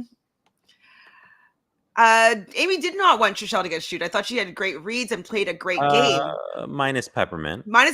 And minus. Well, I understand why she was concerned over CT, but I feel as though CT has been so transparent with her that, like, I would have wanted her to get screwed for the fact that she didn't trust him when for the most part, I would say he gave her more reasons to trust her. Yeah. I mean, listen, Trishelle won me over at the end, and I was, like, satisfied with, like, her and CT winning. Because I do think she was playing hard as a faithful. She did have a lot of good reads. We saw through the season, but like, something that they brought up in the reunion, like listen to, like, Peppermint's little statement there in the reunion. That's basically she's talking about Trishelle there. And I feel like that needs to be, like, that needed to take more space in the reunion for me. That needed to be something that was addressed more. That was something that, like, I wish Trishelle had more of a learning moment from that, and a realization that those are the biases and whatnot. And but I will say, as the game for 3/4 of it, yeah, she had the right reads. She was playing well. She did what she needed to do. And she was the last of the Peter group to make it. So that says something. So yeah, I do think she's deserving of it. Don't get me wrong. I do as well. I just was like, when people make, sometimes I want people to get their just desserts when they make bad decisions. And I was like, I wanted her to get screwed just for the fact that she voted for CT in that moment, because I didn't see that coming at all. And I thought it was a mistake. But I have all the information, so I have a different. Oh, and I was mad at both of them. Like CT voting out Sandra, that was his doing, mistake, and then hers with trying to turn on CT. But like they would have done that likely to Sandra in the end, and I think that would have been worse for Sandra to go out in that way. Yeah, possibly. Monica says, isn't it funny how Trishelle was all bent out of shape about Faithfuls going out, but didn't care that they voted out MJ? I mean, I think she was like, I know you're faithful, but like, we don't have a choice right now. Yeah, it's kind of like, I want to split between two, not three. And it is a game called the Traitors. And so everybody's a traitor, has a little bit of traitor inside of them. And it is a game, like John said. It is a game. I mean, I'd be pissed, but it is a game.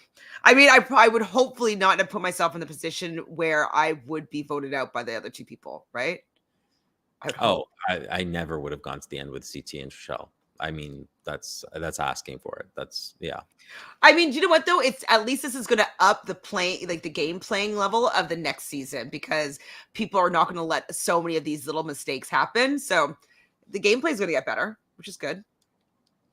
So Alan asks, "Are you a faithful or a traitor?" She says, "Like, I'm a faithful," and she says, "C'est pas juste, c'est pas juste. It's not just. It's not right." So then we learn that CT, I'm a faithful, and he starts dancing, and then obviously Trishelle, I'm a faithful, and then he picks her up and he throws her onto the gold bars as if he's about to like ravish her on like the mantle. But yeah, they're kind of having a little bit of fun on the bars as he rolls around in the gold. CT kisses Alan on the cheek, both of them winning $104,000 and $50. And CT just didn't want to take a chance on MJ, but he knew that Trishelle was a faithful. He could tell.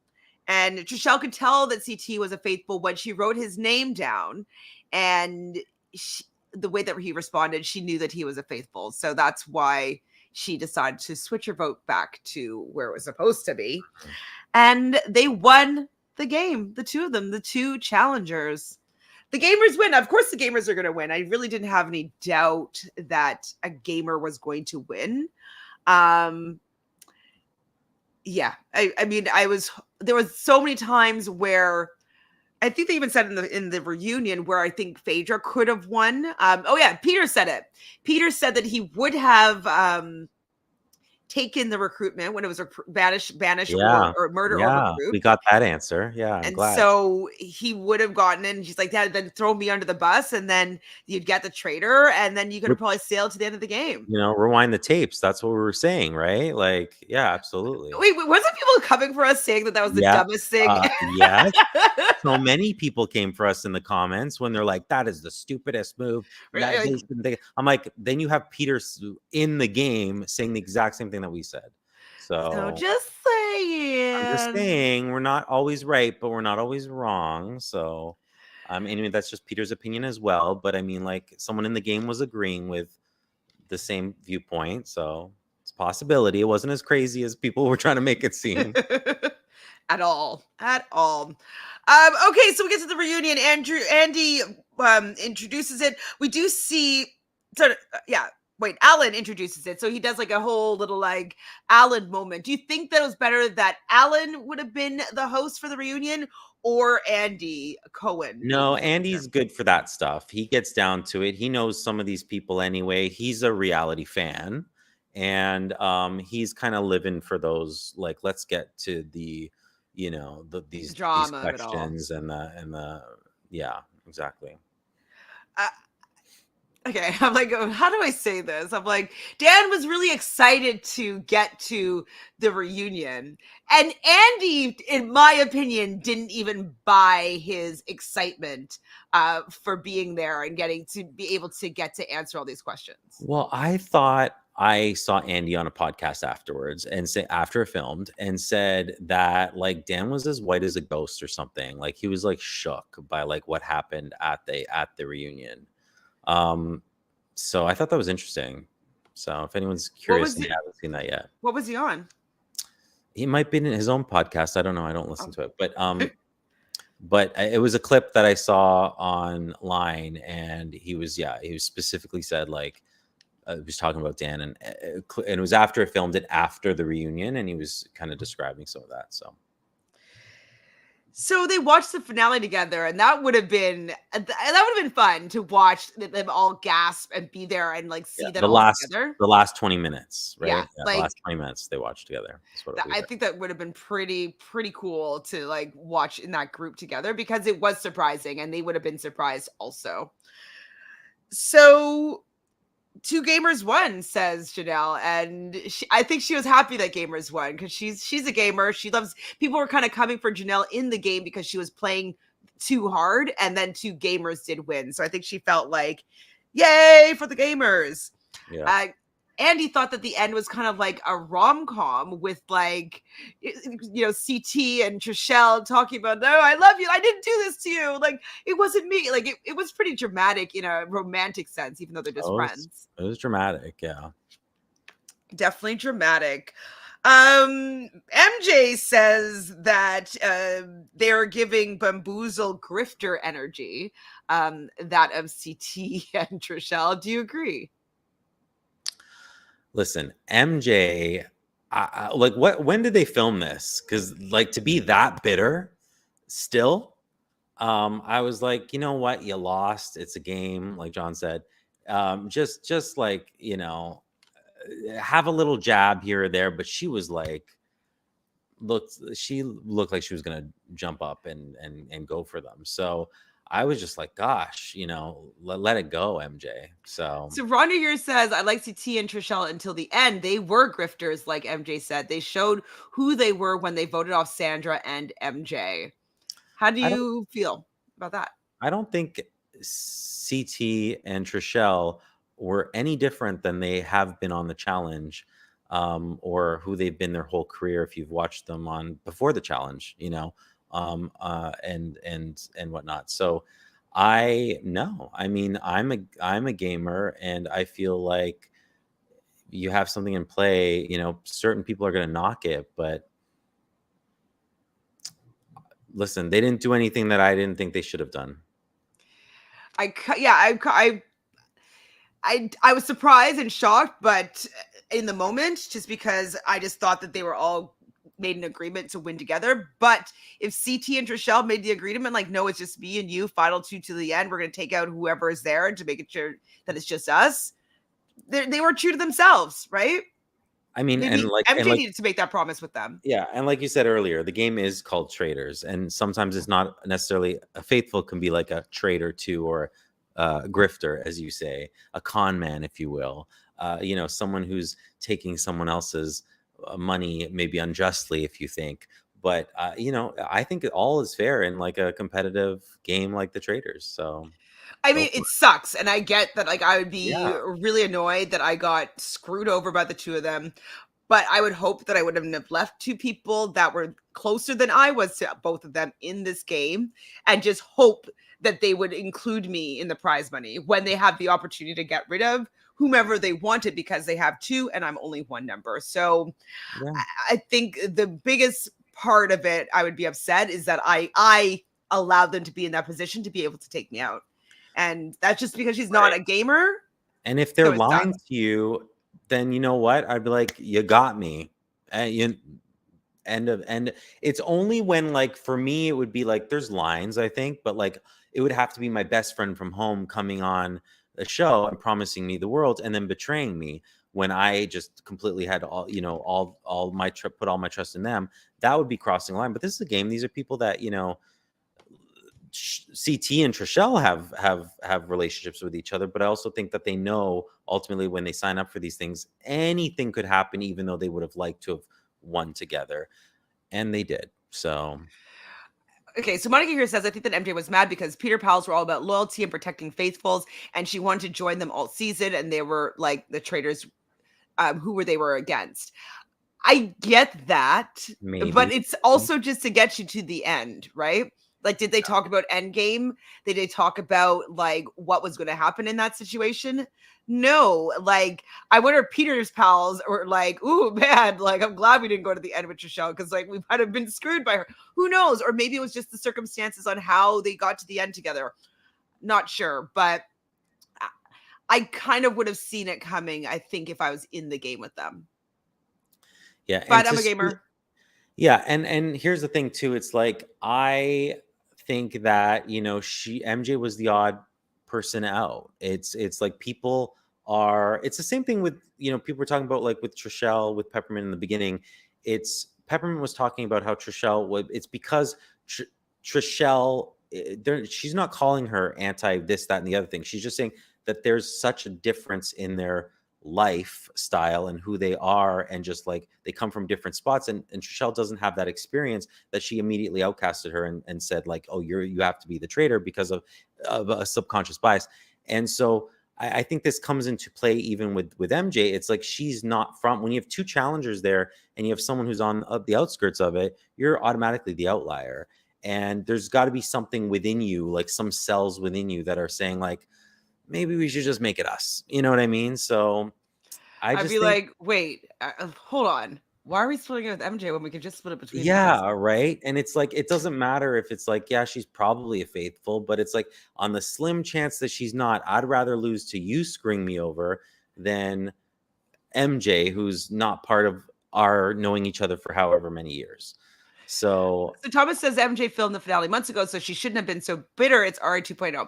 Now, another thing though, like, yes, she is bitter. She's mad. We learn on the reunion that she blocked them both as soon as she got off the show. Yeah. But I also think that she comes from Shahs of Sunset, where her feuds and rivals and the fights that she's having with people are the reason why she's on a reality TV show. And so I think that she's also playing into this a little bit more. Like, she probably could have gotten over it a little bit more, but she could bring in a little bit of drama to the reunion. Same with Phaedra. I mean, I think that Phaedra is still pissed and will never really speak to or be friends with Dan. But I think she's putting it a little bit over the top for the fact that she's on a TV show and she's giving confessional, she's giving lines, she's giving attitude, snark. Oh, of course. She's playing it up for the camera too, because we know how Phaedra can go in detail of what her thoughts are. She could, but she, put into quite concise little few words, he's a POS, and left it at that, when she's capable of really getting into it if she wanted to. So that was, I think, to play up to the camera a little bit, but that's genuinely how she feels. And you can, and listen, anyone can feel how they feel. MJ can hold. She does hold a grudge. She does. Yeah. I mean, and it's fine. Do that. That was her whole storyline for season 10 of Shahs of Sunset. Hold a grudge. Be upset with someone over. Everyone has every right to feel however they want to feel about it. But at the end of the day, it's like we can all talk about it. But you can feel however you want to feel about it, and we can have our opinion about that. So, I don't like. This is the thing. When you play these games, it's in your right to be bitter to the very end. I was screwed over a couple times in games, and I'm still kind of pissed about it. Like, I don't like that person for how they did it or what they said leading up to it. Sometimes the way that people screw you over, it hurts in a way that makes you never want to speak to them again. And like, do you agree with me? Some of your first games that you play that are competitive, emotionally, you hold on to that betrayal a lot more, a lot longer. You take it personally because you haven't experienced that yet. So for people who aren't gamers, I've noticed that a lot. So people who aren't gamers, when they're doing this and playing this game for the first time, it hurts a lot more, and you just trust me, if you played it 5 more times, you would let go a lot of these things a lot faster. For sure. So oh my god, like the first game that I played where like someone completely lied about me at whatever, and I had like a full-on speech calling him a snake, and like I was like, and I still don't like that person. Like, and it's very natural, I think. And but look at like the challenge. Like, I was watching the challenge reunion, and everyone's kind of like, yeah, we hate you and we hate you too. But it's like they've done this so many times that it doesn't really hold that weight anymore. So it's understandable for people like MJ. also though, just in the same regard with like Nerys, she hasn't been hurt by her friends like she was by Jay and Olivia yet. This is her first real time of being like best friends with people and them not being loyal or stabbing you in the back. And so But she also was Nerys, really affected. yeah, Nerys hasn't played a lot either. Like She's you played know, only one season yeah, before yeah. that So, with so Nelson, and yeah, she didn't have any friends in that yeah. game. So exactly. So that's like exactly. You're still new if you're playing. Like I mean, like after like 5, 6, 7 times, you Yeah, kind of no, get she's used gonna to be a lot numb of to different. that. The first couple hurt. The first couple. So I get it. But and to some of us, it's like, oh my god, MJ. But and it's nice that some people can let go of that, and some people take it really personally. So I mean, it's fair. It's fair. Castle Daddy. We talk a little bit about this, about the fact that that when Phaedra first saw CT, he thought that he was the mechanic. I guess that was in like some sort of porn vision that she was seeing of like him fixing her pipes. Like, what's going on here? I was like, what was he wearing? I know, right? I guess he's wearing like that. Maybe he was wearing that poor boy hat or whatever. Right. No. Maybe. Like, I don't know. He didn't look like a mechanic, but did he maybe look like Fergus? Yeah. But did you notice that she touched his thigh after? Oh, I mean, why am I shipping them? I want them to date. I have to agree, AR. Phaedra looks Always. spectacular. Like, she always looks great, but I thought that her, like, I love shimmery gold eyes and long lashes. Like, yeah, I think that she looked the best, even though Yeah. everybody looked quite good. I'm drawn to people like that. It must have something to do with my childhood or something. Where just when people are fully put together, they've just put so much like they make it seem effortless, but they're always dressed up. They always look like nothing out of place. You're always gonna win me over like that. So yes, she's definitely gorgeous. Apparently Ekansu was recently single. That's from so she was dating this guy Davide in her match on Love Island. They broke up and got back together a couple times. Now they're done for good, but we also learned, and I already knew this, but yes, Peter's mother did leak that she was having lunch with his sister and Ekansu, so they are now dating. Do you ship them? Wait, who? Ekansu and Peter.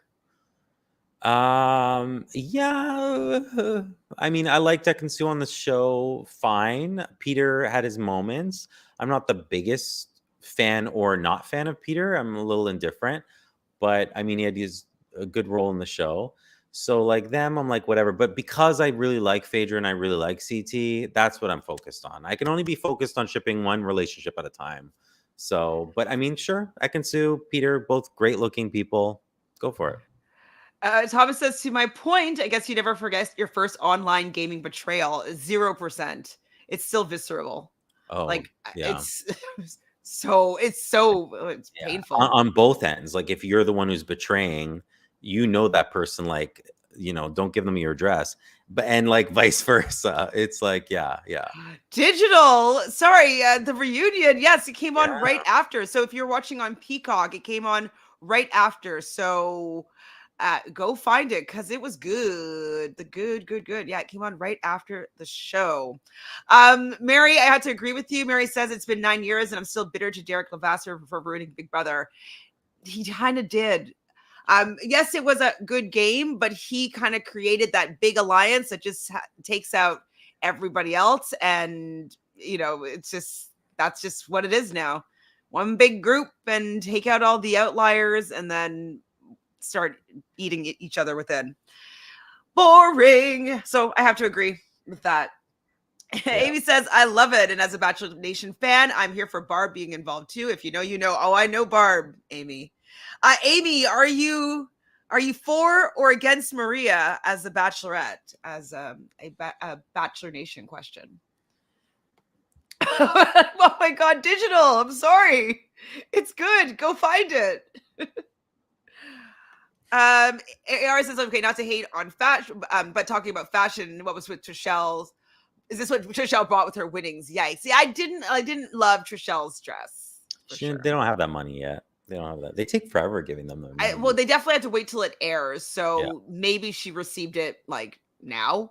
But or like tomorrow she'll get it. But yeah, it has to air before they get their money. So when seasons like The Amazing Race are in the bank in the vault for like 2 years, they do not get their money yet. ABT Maria all the way. I love Maria more than I've ever loved a person on reality TV. When I see people like coming for her, I'm like, I actually get hurt by it. I love Maria. Okay, good answer. Oh, Canada.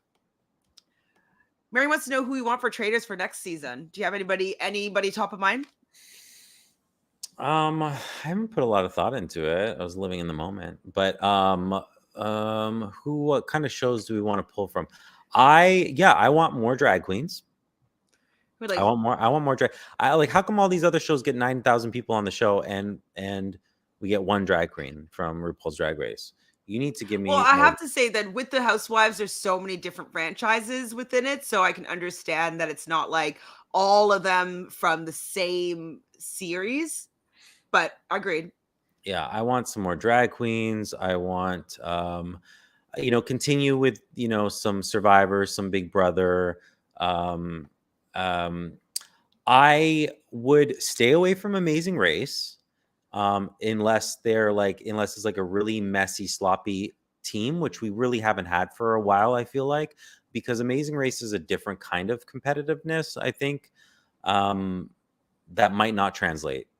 Unless maybe it could be someone from The Amazing Race that's been on the challenge now. So, like, Right. maybe James could do it, or Kayla. Look at, we had Amazing Race on Traitors Canada, and that I was like, who? Oh, Mike, yeah, right. It wasn't great. I agree with Wes and Tyson. Wes is going to be on House of Villains. Is he just really following everything that Bananas does? I don't know if I want Wes on this as well, but I'll take Tyson on anything. Omarosa, I'll take. Nini, I'll take. Natalie, I'll take. Omarosa. It would be like, I think she's really difficult to work with for production.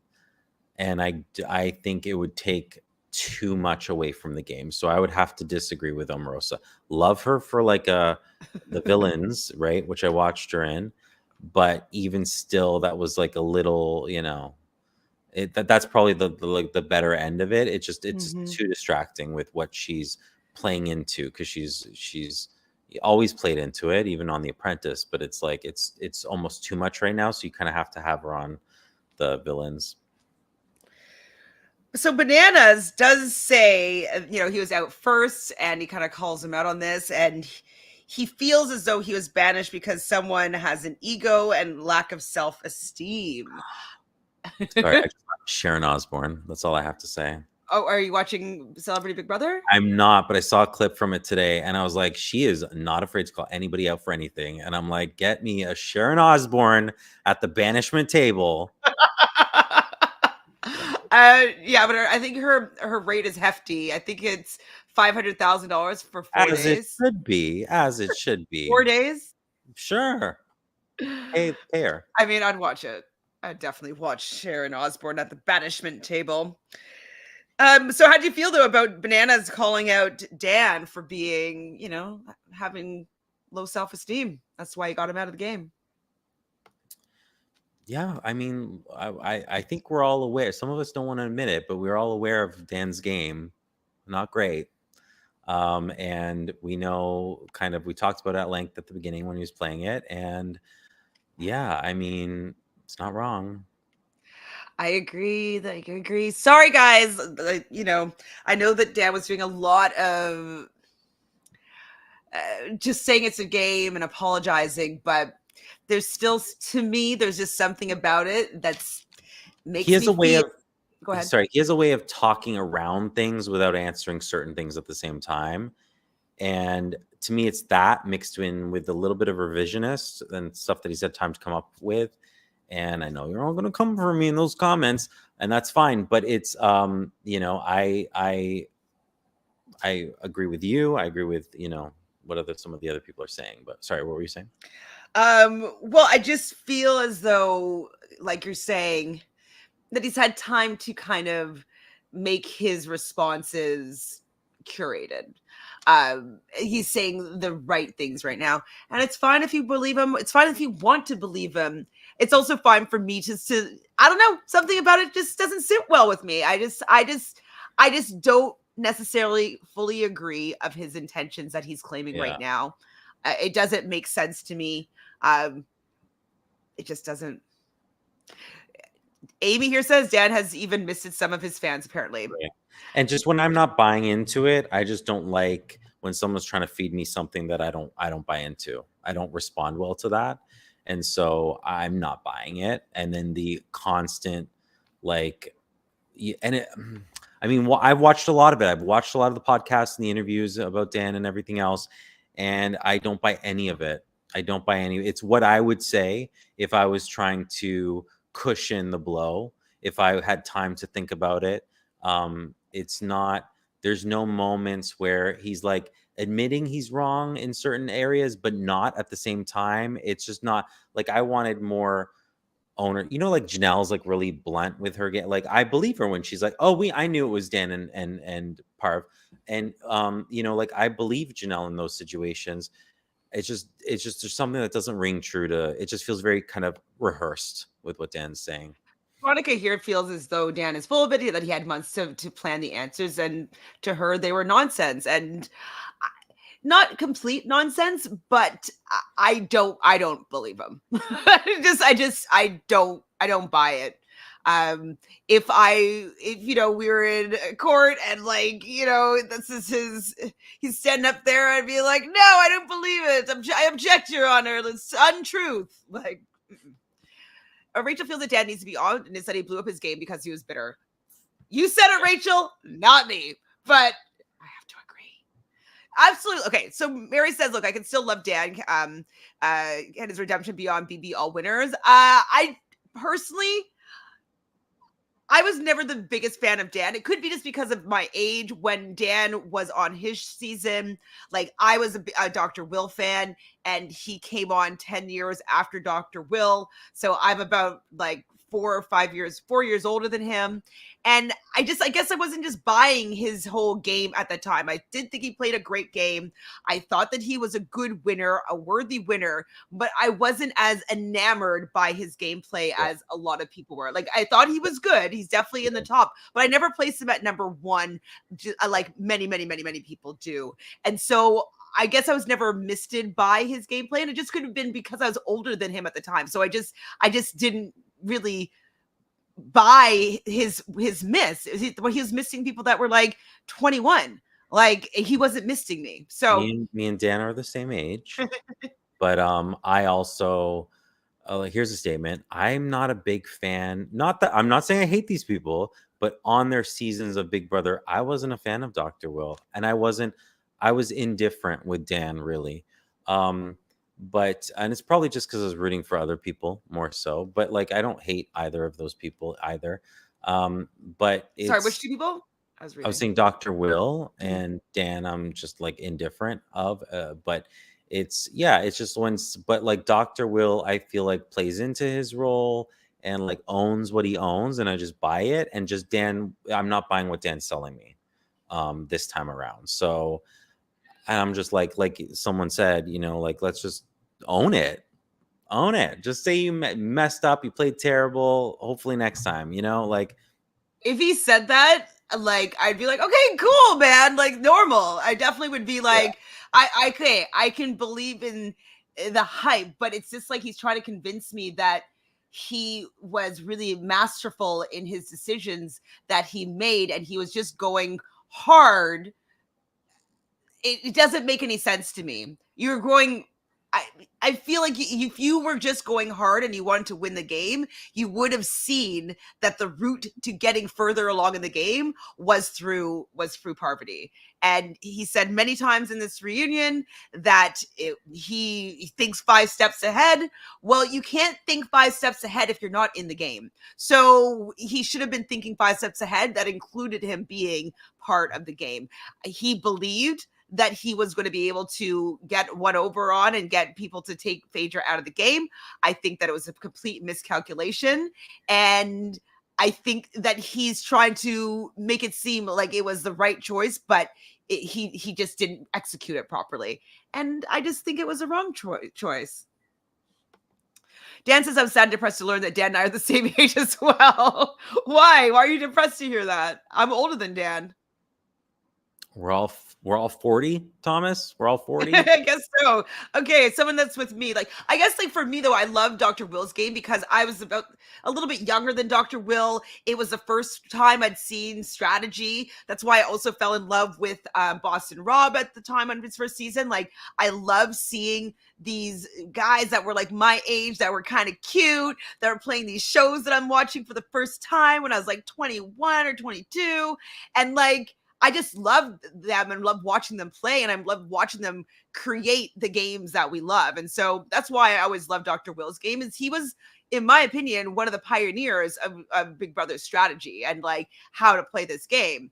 And so that's why I always gave Dr. Will the credit, because Dan got to watch 10 seasons of the game so he can come in with his own strategy. Well, Dr. Will was the first, basically. He won season 2. Oh my God. Did we just talk about this for 20 minutes? It's just like a time warp. Yeah, okay, he won season 2, and season 1 of Big Brother US was very, very different when Eddie won. But so you're right. You know, he was more of a pioneer for sure. I mean, he was really. Oh, February 24th, just so I'm younger. Happy birthday. Yeah, we were like 8 months or 7 months or so.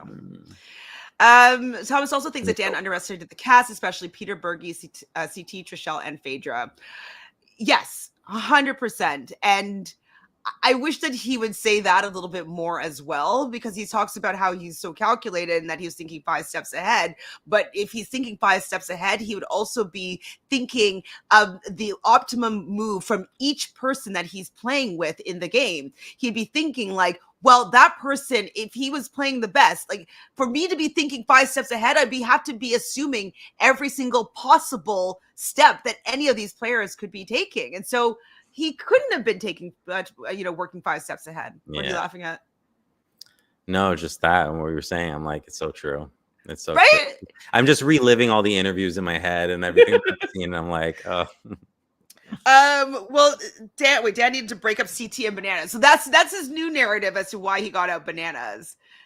I don't know. Like, remember at the beginning of the season where Larsa was like, whoever it is has to be a man because they're taking out other guys because like they're intimidated. Like, I wonder if that was hitting on some truth there. I don't know. See, and I buy that more than the other thing, but he's not wrong. But again, that's something that you would say when you went back and you're like, wait, I need to be splitting them up, right? And you're like, of course you do. Of course you do.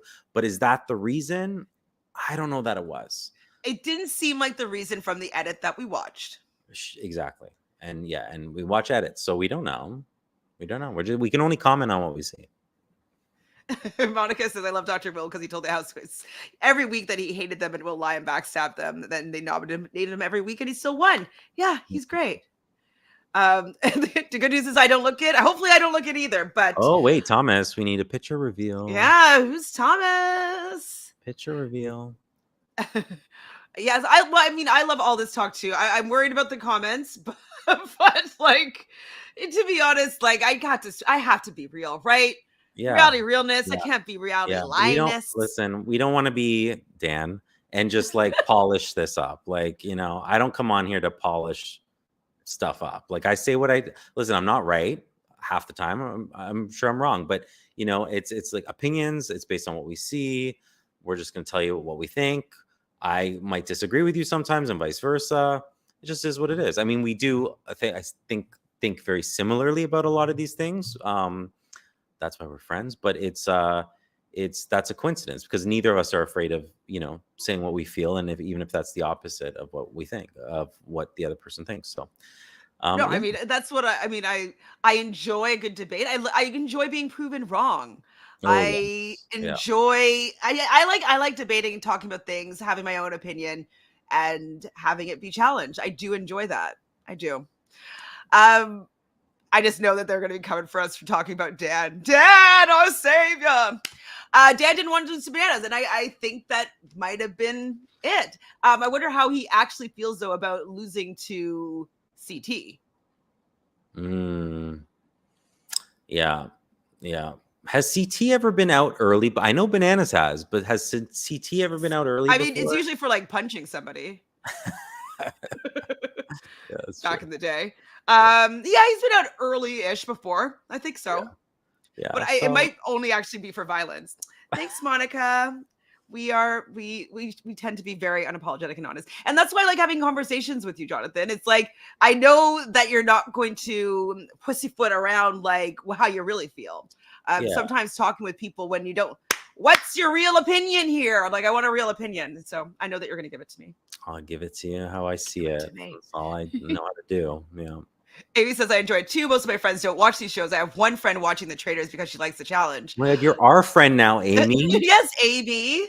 Your birthday is on the 19th. Happy almost birthday. Almost 48. Wow. And I know I don't feel like I'm my age either. Wait, we have a picture reveal. 48. You look good. You look amazing. You don't look a day over. I don't know what age you look like, but definitely not 48. So amazing. Amazing. Okay, let's get to, oh my God, there's so much left in this reunion. Okay, let's speed through it now. So Jan says to Bananas, like, I hope you saw it as respect. And he's like, no, I didn't.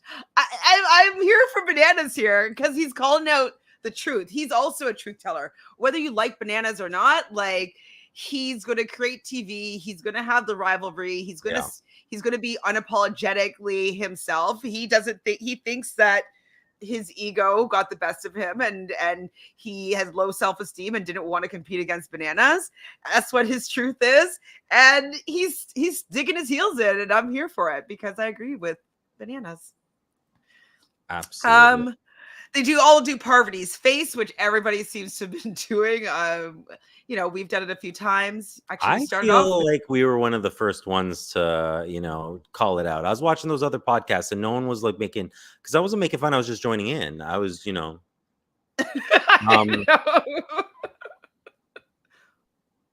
and it's like, Phaedra did it, right? And she was like, yeah, Parvati would walk in the room and be like, true.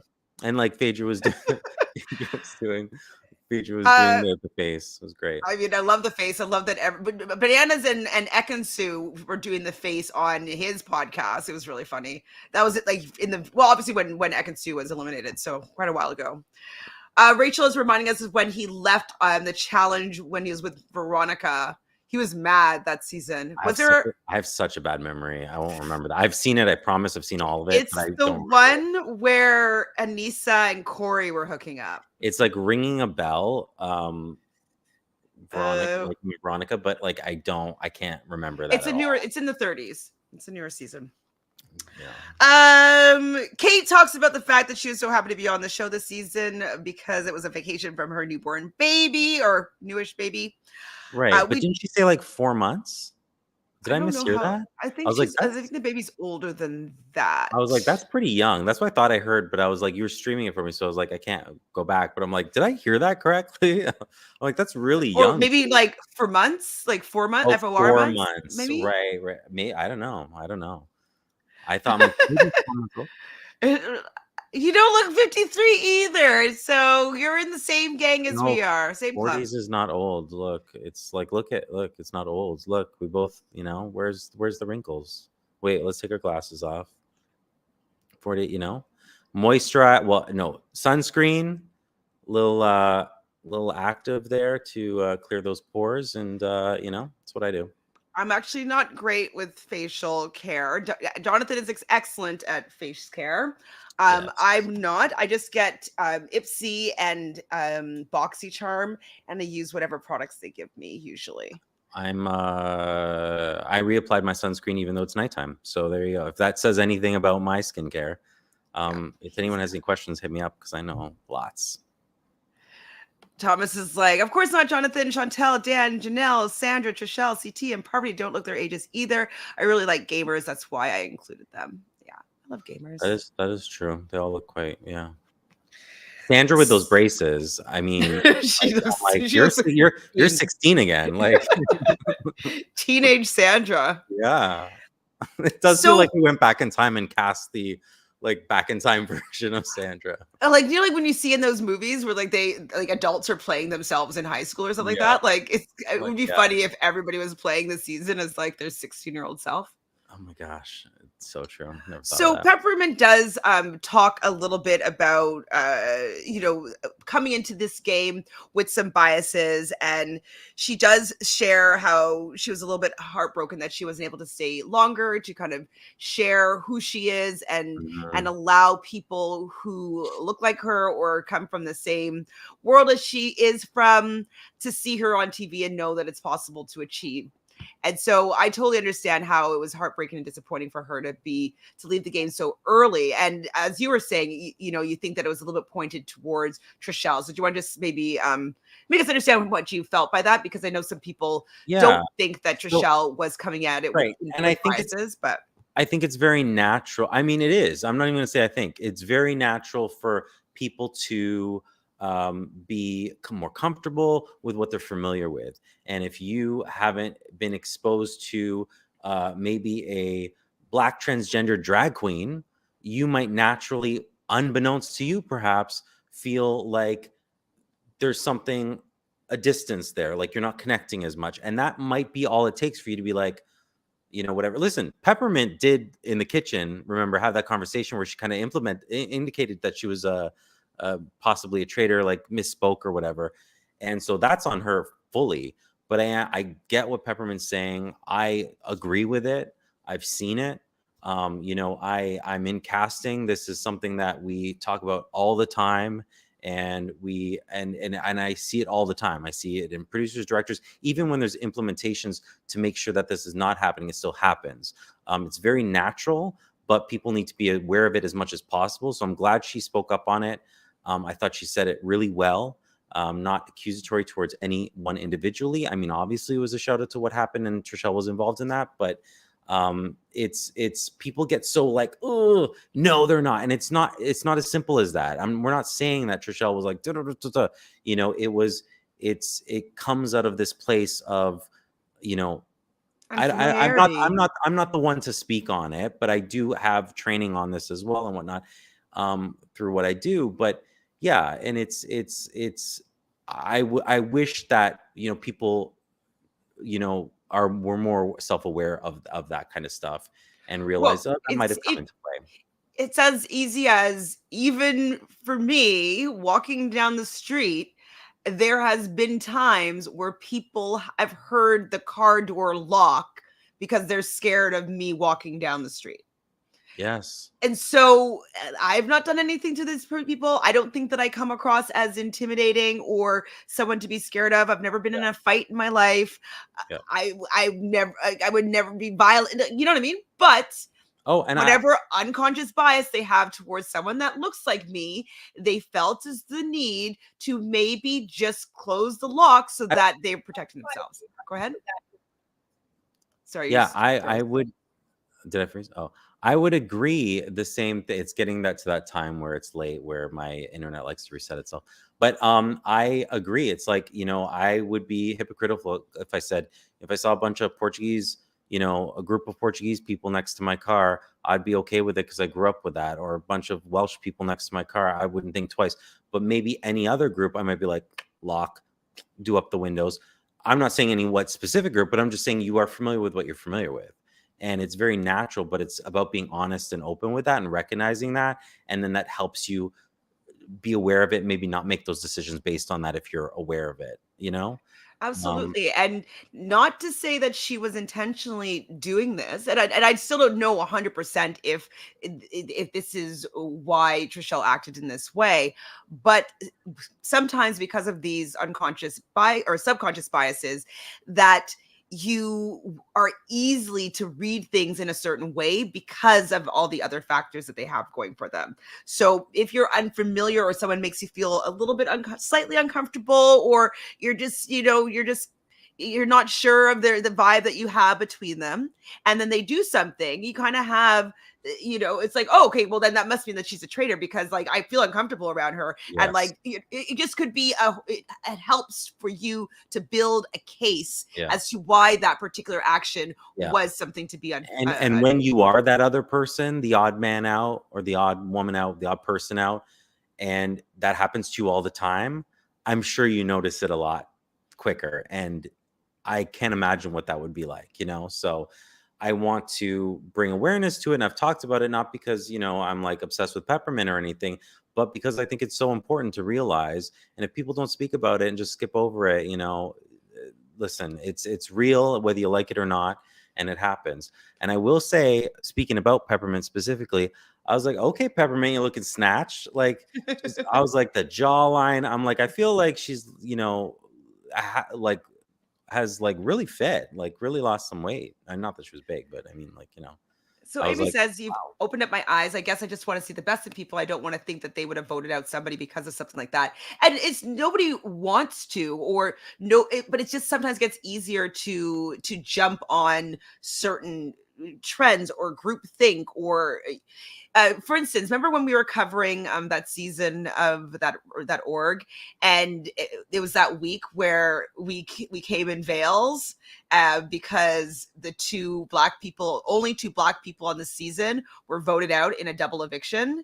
yeah, And everybody was lamenting about how it wasn't targeted, or it wasn't because, and I was like, but like, you guys chose this as the perfect time to take out the only two black people on the season, when they had no way to be able to defend themselves. They're like, oh, well, we did it because they were such good players. And it's like, okay, but there's other good players that you didn't choose to take out at this particular time. And so it happens, even yes, with friends of ours, where we've yes. had to have similar conversations where they don't recognize that these things are happening. Uh, it's just, it is what it is. And it's not saying that that situation can't happen and those two people might have been the right people to take out. We're not saying that either. It's just, I mean, in that situation, it was kind of obvious what was going on, but it's just like, like there also is the other end of it where it's maybe it's not what the right thing was. It was based on something else too. So you have to kind of be open to knowing that there's both ends to that and just being aware of it. But I'm glad Peppermint spoke up about it. I wish it was talked about a little bit more. So And Thomas says, I'm really sensitive to what Peppermint was saying. I just can't believe that Trishelle targeted a transgender because of transphobia. I'm not saying that. I'm not saying that at all. And I don't think Peppermint was saying that either. I think she was saying, though, that there are some unconscious, subconscious biases that may be playing into why she was voted out when she was voted out. And she wishes that she was able to be in the game for a little bit longer, so that people would have the opportunity to get used to seeing someone like her on their screens for longer. So I think she was talking about kind of two issues at the same time. Yeah, exactly. Anything else you'd like to say about this Peppermint moment? Because, and that's another thing too, that a lot of people are like, oh, it's not about this. We don't want to talk about this. Like, it's like, why are we bringing this into a game? And so I would just say, instead of your comments, which you may make, instead of that, I challenge you, like in the little comments afterwards, to just, instead of taking the effort into typing something nasty to say about what my opinion might be, just take the moment to reflect and see how, what if what we're saying has any truth to it. You know what I mean? And see how that sits with you. They should do that with Darren too. What if Darren was actually bitter? What if? Right. Mary says, if you knew Peppermint, really, you know that they are not picking her as a traitor again. If Candy Muse would make sense, you think that Candy Muse would be picked over Peppermint? Maybe. What about Candy Muse as a traitor, or to get rid of if Candy Muse was there? Where did Candy Muse come from? Peppermint. Not sure. I Yeah, guess. Peppermint's very like likable as a person, very bubbly. You know, yeah. If are you saying like if Candy Muse was there, who's very like, Out there, maybe. I mean, like, yeah, then I would probably say that. I mean, there's probably what we're talking about, but also like, yeah, Candy Muse's big personality would probably rub people the wrong way as well, because both do exist. The subconscious bias as well as a personality maybe rubbing people the wrong way or something like that, if it was Candy Muse instead. So yeah, I mean, but it's not one or the other for any of these things, right? It's a little mix of everything. So switching topics over to Peter and Phaedra having a little bit of a spat in the show. They kind of show some footage about this, but then Peter brings out a rose for Phaedra, and he says, "You don't have to kiss my ass." Okay, but how many of us were hoping that she would do something other than just accept it? Like, I was like, what are you gonna throw it away? Are you gonna bite the head off of it? Are you gonna like sit on it? Like, what are you gonna do? I mean, she did the classy thing and be like, okay, thank you, whatever. But I was like, I was kind of hoping for a little bit. I don't know what she could have done though. Yeah, I mean, right. It's like the right thing to do was obviously what she did, but because like we want her to like win here, right? Like yeah. I think that if she did And anything, Shereé did the whole like POS to Dan and just like yeah, kept she on can't. that, so. I don't think that she's actually mad at Peter. No, I don't think so either. So I think the rose thing was a nice bit, and I think that she went along with the bit. Especially because she's a Bachelor Nation girl. She said that she only knew Maxim and Peter coming into the show because she watches The Bachelor.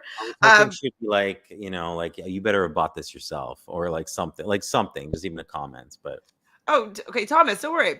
So Thomas says, I'm so sorry. I love peppermint. I just wish she was there longer. I hope I didn't hurt you, Jonathan. I was just trying to look at it from both sides.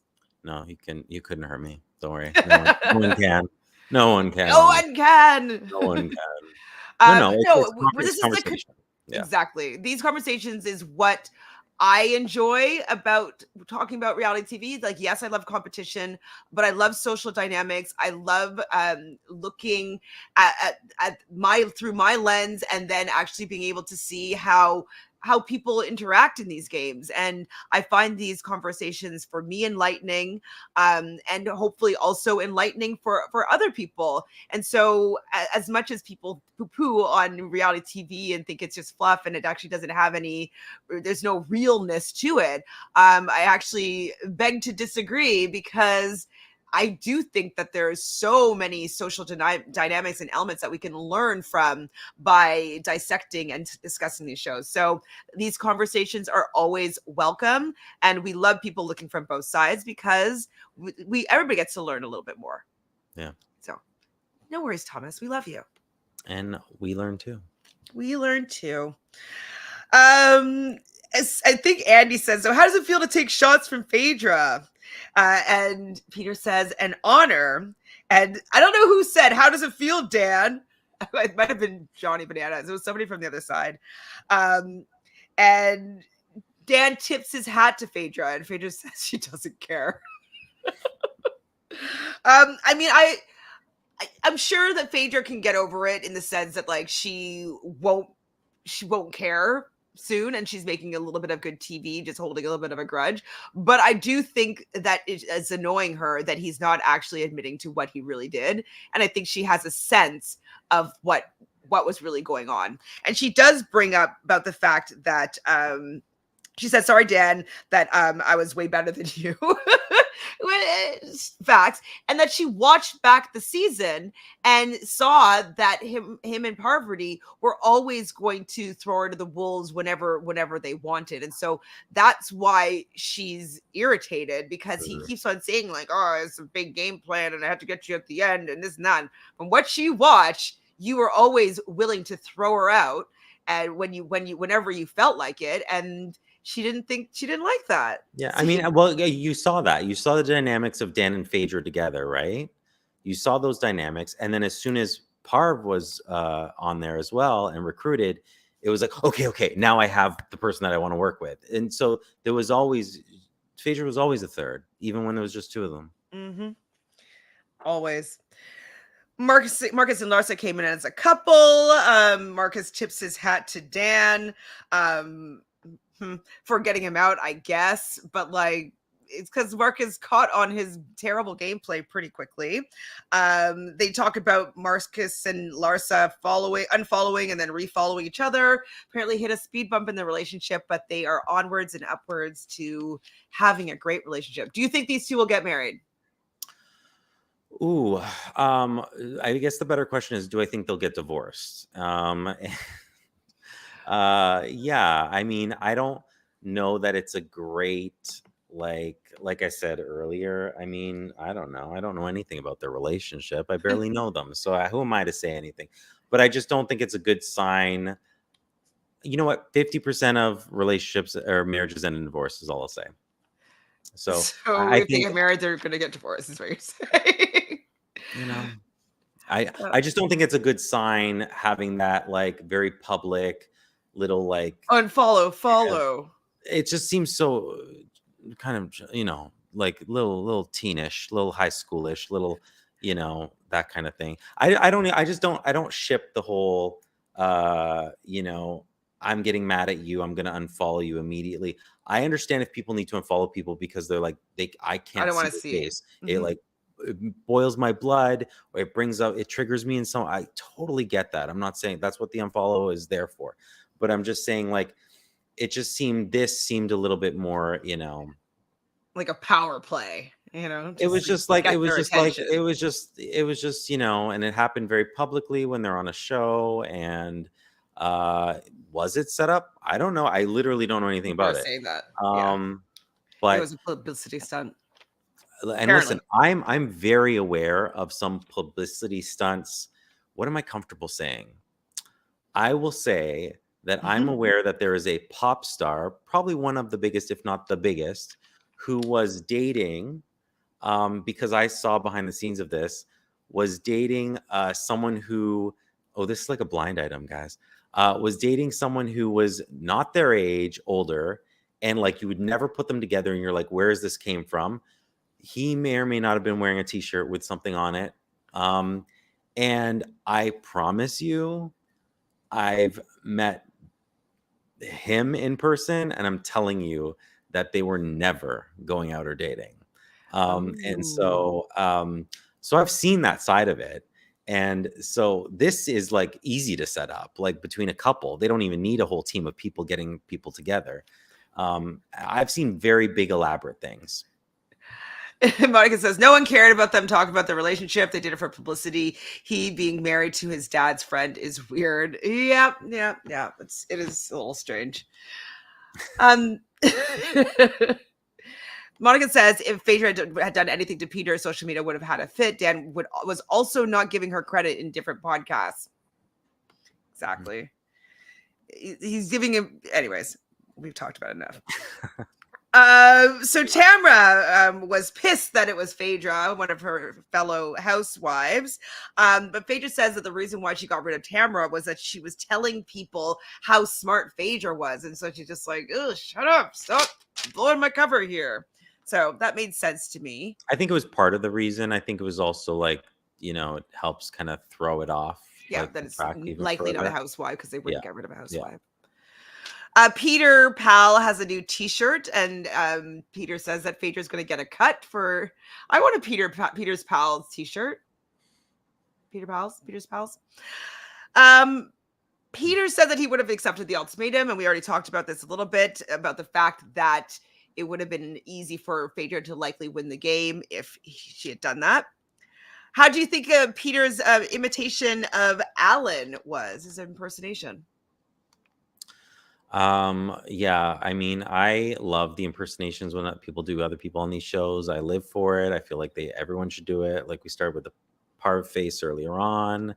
Yeah, He was that's pretty good. I was that's like, my cup of tea right there. Is when people start doing other people. I'm like, ugh, that could be a whole segment. um, yeah, everybody doing everybody's Yeah, yeah, impersonation. yeah. So we have the trader segment, asking everybody what their strategies were. This is where Phaedra was most bitter towards Dan, talking about him being a low down son of a B, thought he was a POS. He said it's not personal, it's a sport. Phaedra says he's trash. Where's the lie? I don't. I'm just kidding. I'm not calling anybody trash. But it may be a game to him, but Yeah, I don't think Dan's trash. It's just a very emotional response to, and I mean, like, I'd probably say that if I was in her situation too, not really meaning that Dan's trash. And I think it's like when you call someone POS, you're like, it's kind of what they did is that you're not yeah, really talking about yeah, them and who they exactly. are. It's just like they're what they His did. actions are Yeah, what yeah, he did, right. the situation, 100%. So right. I thought it was just humorous from my perspective, just watching it. So Amy says Dad explained the strategy, but he never said why he didn't change it when it obviously wasn't working. Dan talks around, like I said earlier, around a lot of things. So Thomas says really the only thing I hate about this reunion was MJ's salty attitude. I understood why she was salty, and Center field, it's like her first game, right? Like it's like I said, like my gut reactions get over it, but I again do understand what it's like when you first play these games that you're like could take it to your grave. I'm also from a culture where you hold a grudge until you die. So so it's yeah, it's wait, so you're what till you die? Say it again. you hold a grudge until you die. Oh. You're I Portuguese? mean, Yeah. Yeah. And I mean, in old school Portuguese, you're going to try to ruin that person's life for the rest of your life while you're holding that grudge. I'm from, I grew up, like, let me tell you. I mean, you need a good grudge sometimes. That's why rival seasons were born on the challenge. So we need some villains and some grudges and some rivalries, and it has to happen. I think that MJ will get over it probably if they just go out one night, have a hug. CT, I think, is somebody that you can. Yeah. He's lovable, so like he'll just hug her and be like, "MJ, I'm sorry I did this to you. I didn't mean to," and she'll laugh about it. And she'll be like, "I'm still mad," but she'll be over it. Time heals. Most CT wounds. is charming.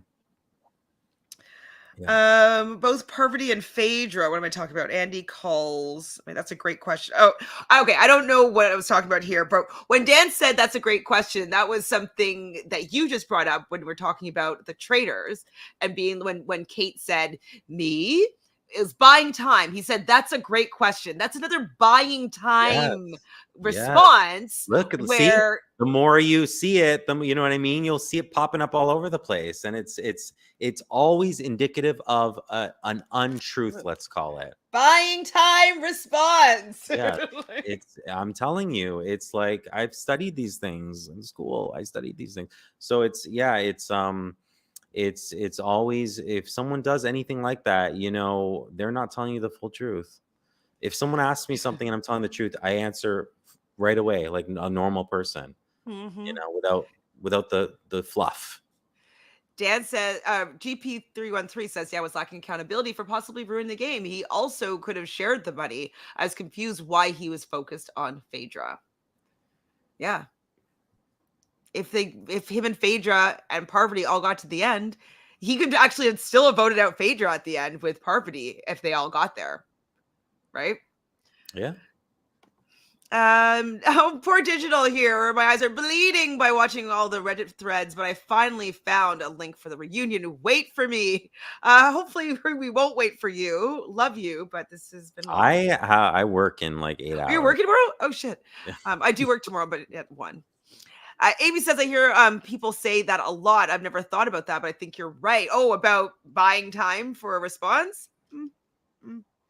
And so when he said that, I was just like, see, this is lying. This is like, let me go back to what I prepared to say in this situation. This is nothing new. He did it to Keisha and Danielle. He also voted out what's her name first, but that's another thing, another story. Sandra does wish that Phaedra chose her instead of Kate. That would have been fun. I would have liked to see that dynamic because they got along really well. And I think that Phaedra would have been able to teach Phaedra how to play a little bit more strategically. And I do think that they could have been a deadly duo. I think that I would have loved to see that variation, that sliding doors, that alternate reality. Yeah. We talk about the poison chalice, and Janelle says what everybody else was thinking. Who would ever drink from that? Ekatsu. And Parvati says that she would have recruited Kate instead of Peter in the time where he refused her proposal. The selfish line. Phaedra was definitely shocked by that line. Did she explain it? Which part was that again? The Kate saying to Phaedra, the selfish and More selfish than no, she didn't, because I don't think so, or I didn't catch it, because I'm curious actually. Like that's a question I would have. Like, where is that? what did that mean? Because all we got was that Phaedra was shocked by that line, but I didn't hear her. It's like, is that like explain just it. something that you wanted to? It felt like she was just wanted to come on strong to show that she's like against her now, because she had been defending her before, and then she kind of overdid it and just came up with like a saying, and then when Phaedra asked her to say it, she's like, "Oh, I have to say it again." When it like, did it make sense? I don't know. Yeah, she is a pro. MJ has to be. It just they're going to play their saltiness up to the nth degree because they're reality TV experts. Phaedra does say that she didn't want to throw anybody under the bus, and so that's why she didn't really end up saving herself in the game. She didn't want to throw any of her friends under the bus. She could have thrown Sandra under the bus. She could have thrown Kate under the bus, but she didn't want to play that way. And that's kind of the risk that you're going to have when you have somebody that's not a competitive reality person that is going to be too loyal that they might not be able to protect their game. They'd have to just hope that they get to the end and had the opportunity to win, but they're not going to. Yeah, but like Phaedra was saying that at a point where I'm like, I don't think Phaedra could have gotten out of, because not at that moment. Yeah, like so.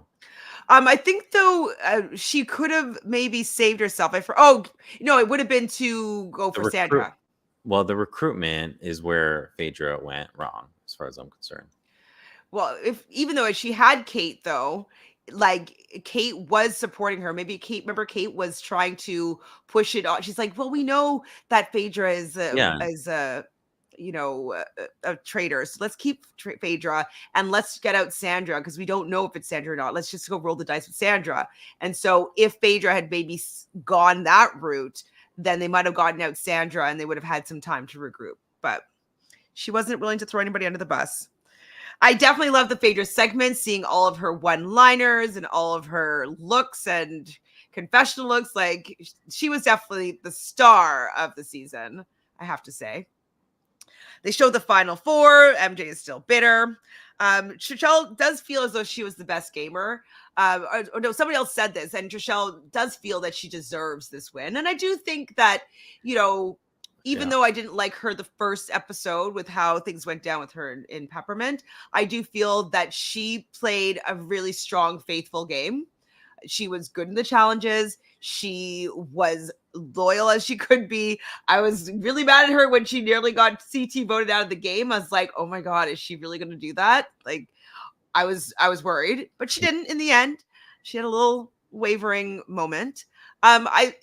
As much as I'm not the biggest Trishelle fan, I think that she deserved this win.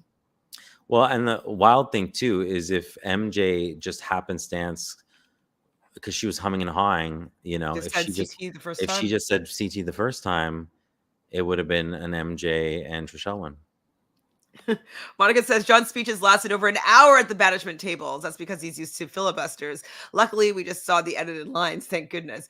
I really like John. There's some people that were saying that definitely the best politician to be cast here for sure. Like, I was like, who's this John person? But I thought he was excellent. Tom thinks John was a bit corny at the reunion.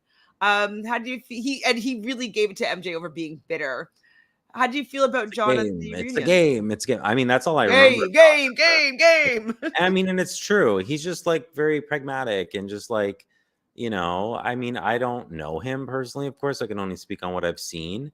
And he seems like likable and just he makes sense. I would be drawn to him because he just is very level-headed and yet like a character, but level-headed. And I just feel like I would trust him as well, right? So I would, From Rachel here that this is before, but Kevin was really poor casting, yes, and wishes that John would have been banished for the reunion. He took a nosedive in my books. I was fine. He was being John, right? Because he said game 4 times. Is that what we didn't like? I I was literally fine don't with him. remember John at the reunion other than be like, it's a game, it's a game, it's a game. Game. CT does apologize to Shishel for the fact that he didn't communicate with her with what was going on with the Sandra Yeah, banishment. And yeah. so that was nearly a fatal flaw of CT's. But CT does. No, Trishelle asks, like, why are you still so mad at me, MJ?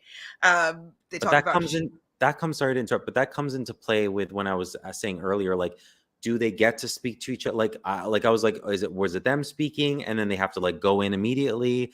Like, was he given a chance to really speak to her about it? So is he apologizing for basically just not sticking with the plan, even though his mind was changed? But was he given that time to speak to Trishelle about it before the banishment? I wish I knew more about the dynamics of that and how that all works behind the scenes, what we don't see. So when CT though decides he's like smoothing things over with MJ and just being like, I sometimes I really forget that people don't come from these gaming backgrounds, these game shows, and he apologizes to MJ, and then Damn jumps in on CT doing a good job smoothing it over with MJ, and he's like, oh, I mean the same thing with you, Phaedra, and I'm just like, no, no, no. So Trishelle talks about how she worked really hard. CT says I couldn't ask for a better. I said better start, but maybe he said something else. I don't know. But that's pretty much it for the reunion. Is there okay? This is one comment that I don't agree with, but I'm curious what you have to say. So Jay over here is saying that CT is a greedy snake. Everyone got on Dan, but CT is the worst. And I understand why Trishelle wanted to banish again to vote CT out for the right reasons. CT was just greedy and did MJ dirty. Oh, Jay, shots fired. tell us how you really feel. I mean, personally, I disagree.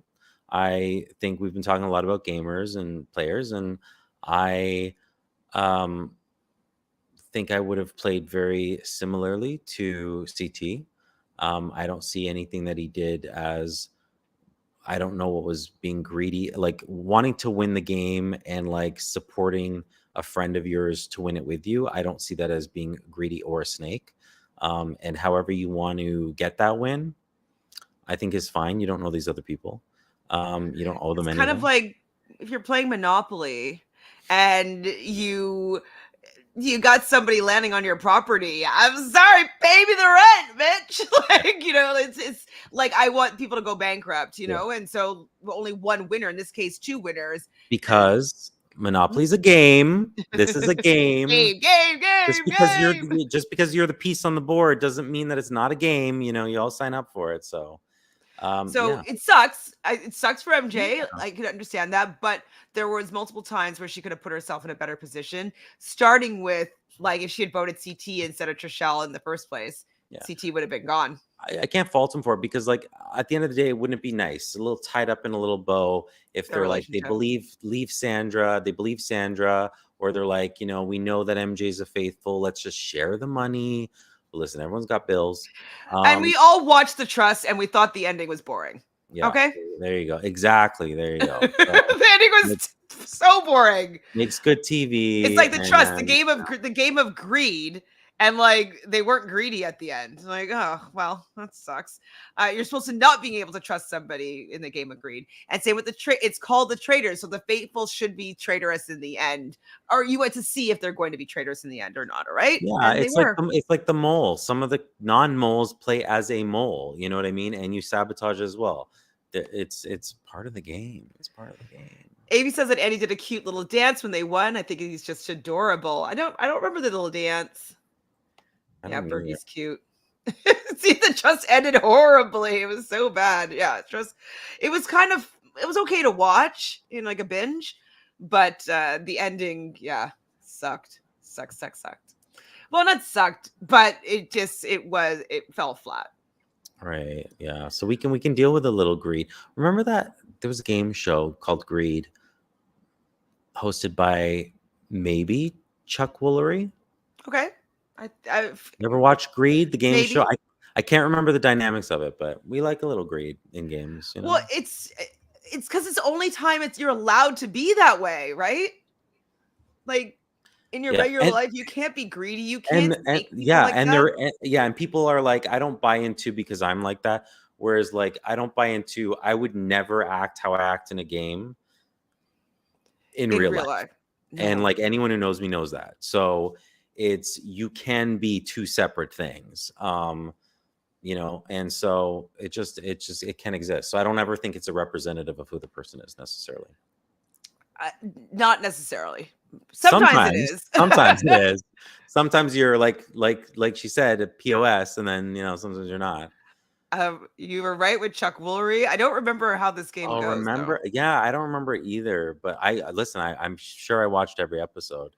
Oh my I goodness, 24 years old. I dated myself. Well, I just told everyone my age before anyway. So I kind of remember this. I was gonna say I remember, remember like green money, and this is probably what I'm remember it. remembering. Oh my God, people I were don't remember how it greedy. goes though. People were greedy back then.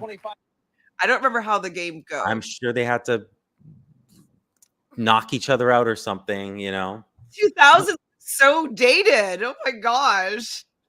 I'm gonna rewatch this, to be honest with you. Well, too. Yes, greed. I get it, but I've been watching these shows since 2000s. If you haven't, I can see where it would bother you. Yeah, I've been watching the game since 2000, since the beginning. I watched Star Search. I watched all real world and road rules. Like Same. it just, I mean, it sucks when it happens to you, 100%. But you have to always remember it's a game and just get them before you get got. Yeah. I don't know. But Amy, that's a good point because I do feel like there's some people that I talk to that I forget that they're just like maybe they've binge seasons of shows and they've just are only a couple years into reality TV. And I've watched everything live. You know what I mean? Like when it was on originally. And there is a difference. You're right. There is a difference, I think. And I forget that sometimes. So it's nice I should be reminded of it. Yes. Well, and also, like, do you remember when I don't know if you were the same, but when I first saw how Richard Hatch wanted to play the game, I was like, ugh, that's not fair. Like, how dare he? Like, and I was like agreeing with the guy that wants to pick numbers out of a hat or whatever it was. Like I'm so embarrassed. So I don't know what this says about me, but Sue Hawk's speech was like everything to me. I was like, yes. At the time. I mean, that was iconic. Yeah. But it was the first time people got snaked by like strategy and gameplay. It was the beginning of like she was the original MJ. Yeah, to live all of that real time was like, you can't just describe it. You had to be there. Snake and the rat and the Monica didn't like Trishelle in the real world and the challenge, etc. I still don't care. I didn't either. Why I think she planned the end. Maybe she did it for just to have like a little, I don't know, fanfare at the end. I don't know, but she's okay. I don't care for her. I think she deserved the win. I'm happy that her and CT won there in the end. It's a nice story bow, like you've mentioned. So yeah, definitely the rat and the snake. I could probably find that for you. It was definitely. It was parodied so many times. You know what? I failed you because the fact that I don't have that memorized, that speech for you, I'm like, Jonathan, hold on, let's just find it. I should have that memorized. Snake. I should have that memorized. Like if I found you at the side of the road, I would leave you dying. Like I wouldn't give you a drop of water or something like the whole thing. I should have that memorized, really. Oh yeah, I'm actually upset. I'm disappointed in myself. So okay, hold on. Here, do you want to read it? Before we go? No, I want to hear you read it. Read it? I want to live it again. Okay. I have no questions. I just have statements. Rich, you are a very openly arrogant, pompous human being, but I admire your frankness with it. You have worked hard to get to where you're at, and you started working hard way before you came to the island. So with my worth ethic background, I give you credit. I give that credit to you. But on the other hand, your inability to admit your failures without going into a whiny speech makes you a bit of a loser in life. Kelly, the rafting persona queen, you did get stomped on national TV by a city boy that never swam, let alone been in the woods or jungle or rode a boat in his life. You sucked on that game. Anyway, I was your friend in the beginning of this. really thinking that you were a true friend. I was willing to be sitting there and put you next to me. At that time, you were sweeter than me. I'm not a very openly nice person. I'm just frank, forward, and tell you the way it is. To have you sit there next to me and me lose $900,000 just to stomp on somebody like this. But as the game went on and the two tribes merged, you lied to me, which showed me the true person that you are. You're very two-faced and manipulative to get where you're at anywhere in life. That's what you fail at all the time. You fail all the time. So at this point in the game, I decided to just go out with my alliance to my family and just hold my dignity and values in check, and hoping that I hadn't lost too many of them, and play the game just as long as possible and hang in there as long as possible. Oh my God, where's the snake part? Hold on. Okay, I'm gonna skip a bit. I plead to the jury tonight to think a little bit about the island that we've been on. The island is pretty much full of only two things: snakes and rats. And at the end of Mother Nature, we have Richard the snake, who knowingly went after prey, and Kelly, who turned into the rat that ran around like rats do on this island, trying to run from the snake. I feel we owe it to the island's spirit that we have learned to come to know, to let it be in the end the way Mother Nature intended it to be, for the snake to eat the rat. But wait, isn't there the dying of thirst thing just before that? Oh, sorry, I was like, it was just getting too long. Okay, let me rewind. But Kelly, go back a couple times. Jeff said to you, what goes around comes around. It's here. You will not get my vote. My vote will go to Richard, and I hope that it's the one vote that makes you lose the money. If it's not, so be it. I'll shake your hand and I'll go on from here. But if I were ever to pass you along in life again and you were laying there dying of thirst, I would not give you a drink of water. I would let the vultures take you and do whatever they want with you, with no ill regrets. Yeah, I remember sitting there and just be like, I'm gonna memorize the second part. Yeah, from the But Kelly part to the I plead to the jury. Yeah, that's the best part. Yeah, that's the best part. Sorry, this was like, oh my God, so long. So good. So good. You know, like we said, we watched it in real time. There's a difference. We're done, MC. I'm sorry. Oh my God. We've been on for almost 3 hours. We love you. I love you, Jonathan. Thanks for being my traitorous partner here in crime for this whole 3 months that we've been doing this together. It's been a delight. Do you have any final thoughts, final words before we say goodnight until next season? Yeah, I just think overall, I just feel like, overall, I'm like I said at the beginning, I'm pretty happy with what happened. I wish Sandra was there, but yeah, and it was a great season. So I'm glad that we talked about it, and everyone joining us tonight so late. I'm surprised we have so many people on. You're all night owls like us, I guess. I know, but they're probably in the West Coast. Even still, it's still later there, but yeah. I'm like, January 25th? Who did I meet was January 25th? I don't remember, but I loved meeting you. I will see you. Will I see you in Chicago? And then we can meet in person again. Well, thank you, Jonathan. Thank you, everybody here in the chat. You guys are awesome. There's 100 of you guys here. Thank you for joining us. 100 night owls. That is amazing. Please, can all 100 of you just like this video? That would be pretty awesome. Subscribe to the channel, also awesome.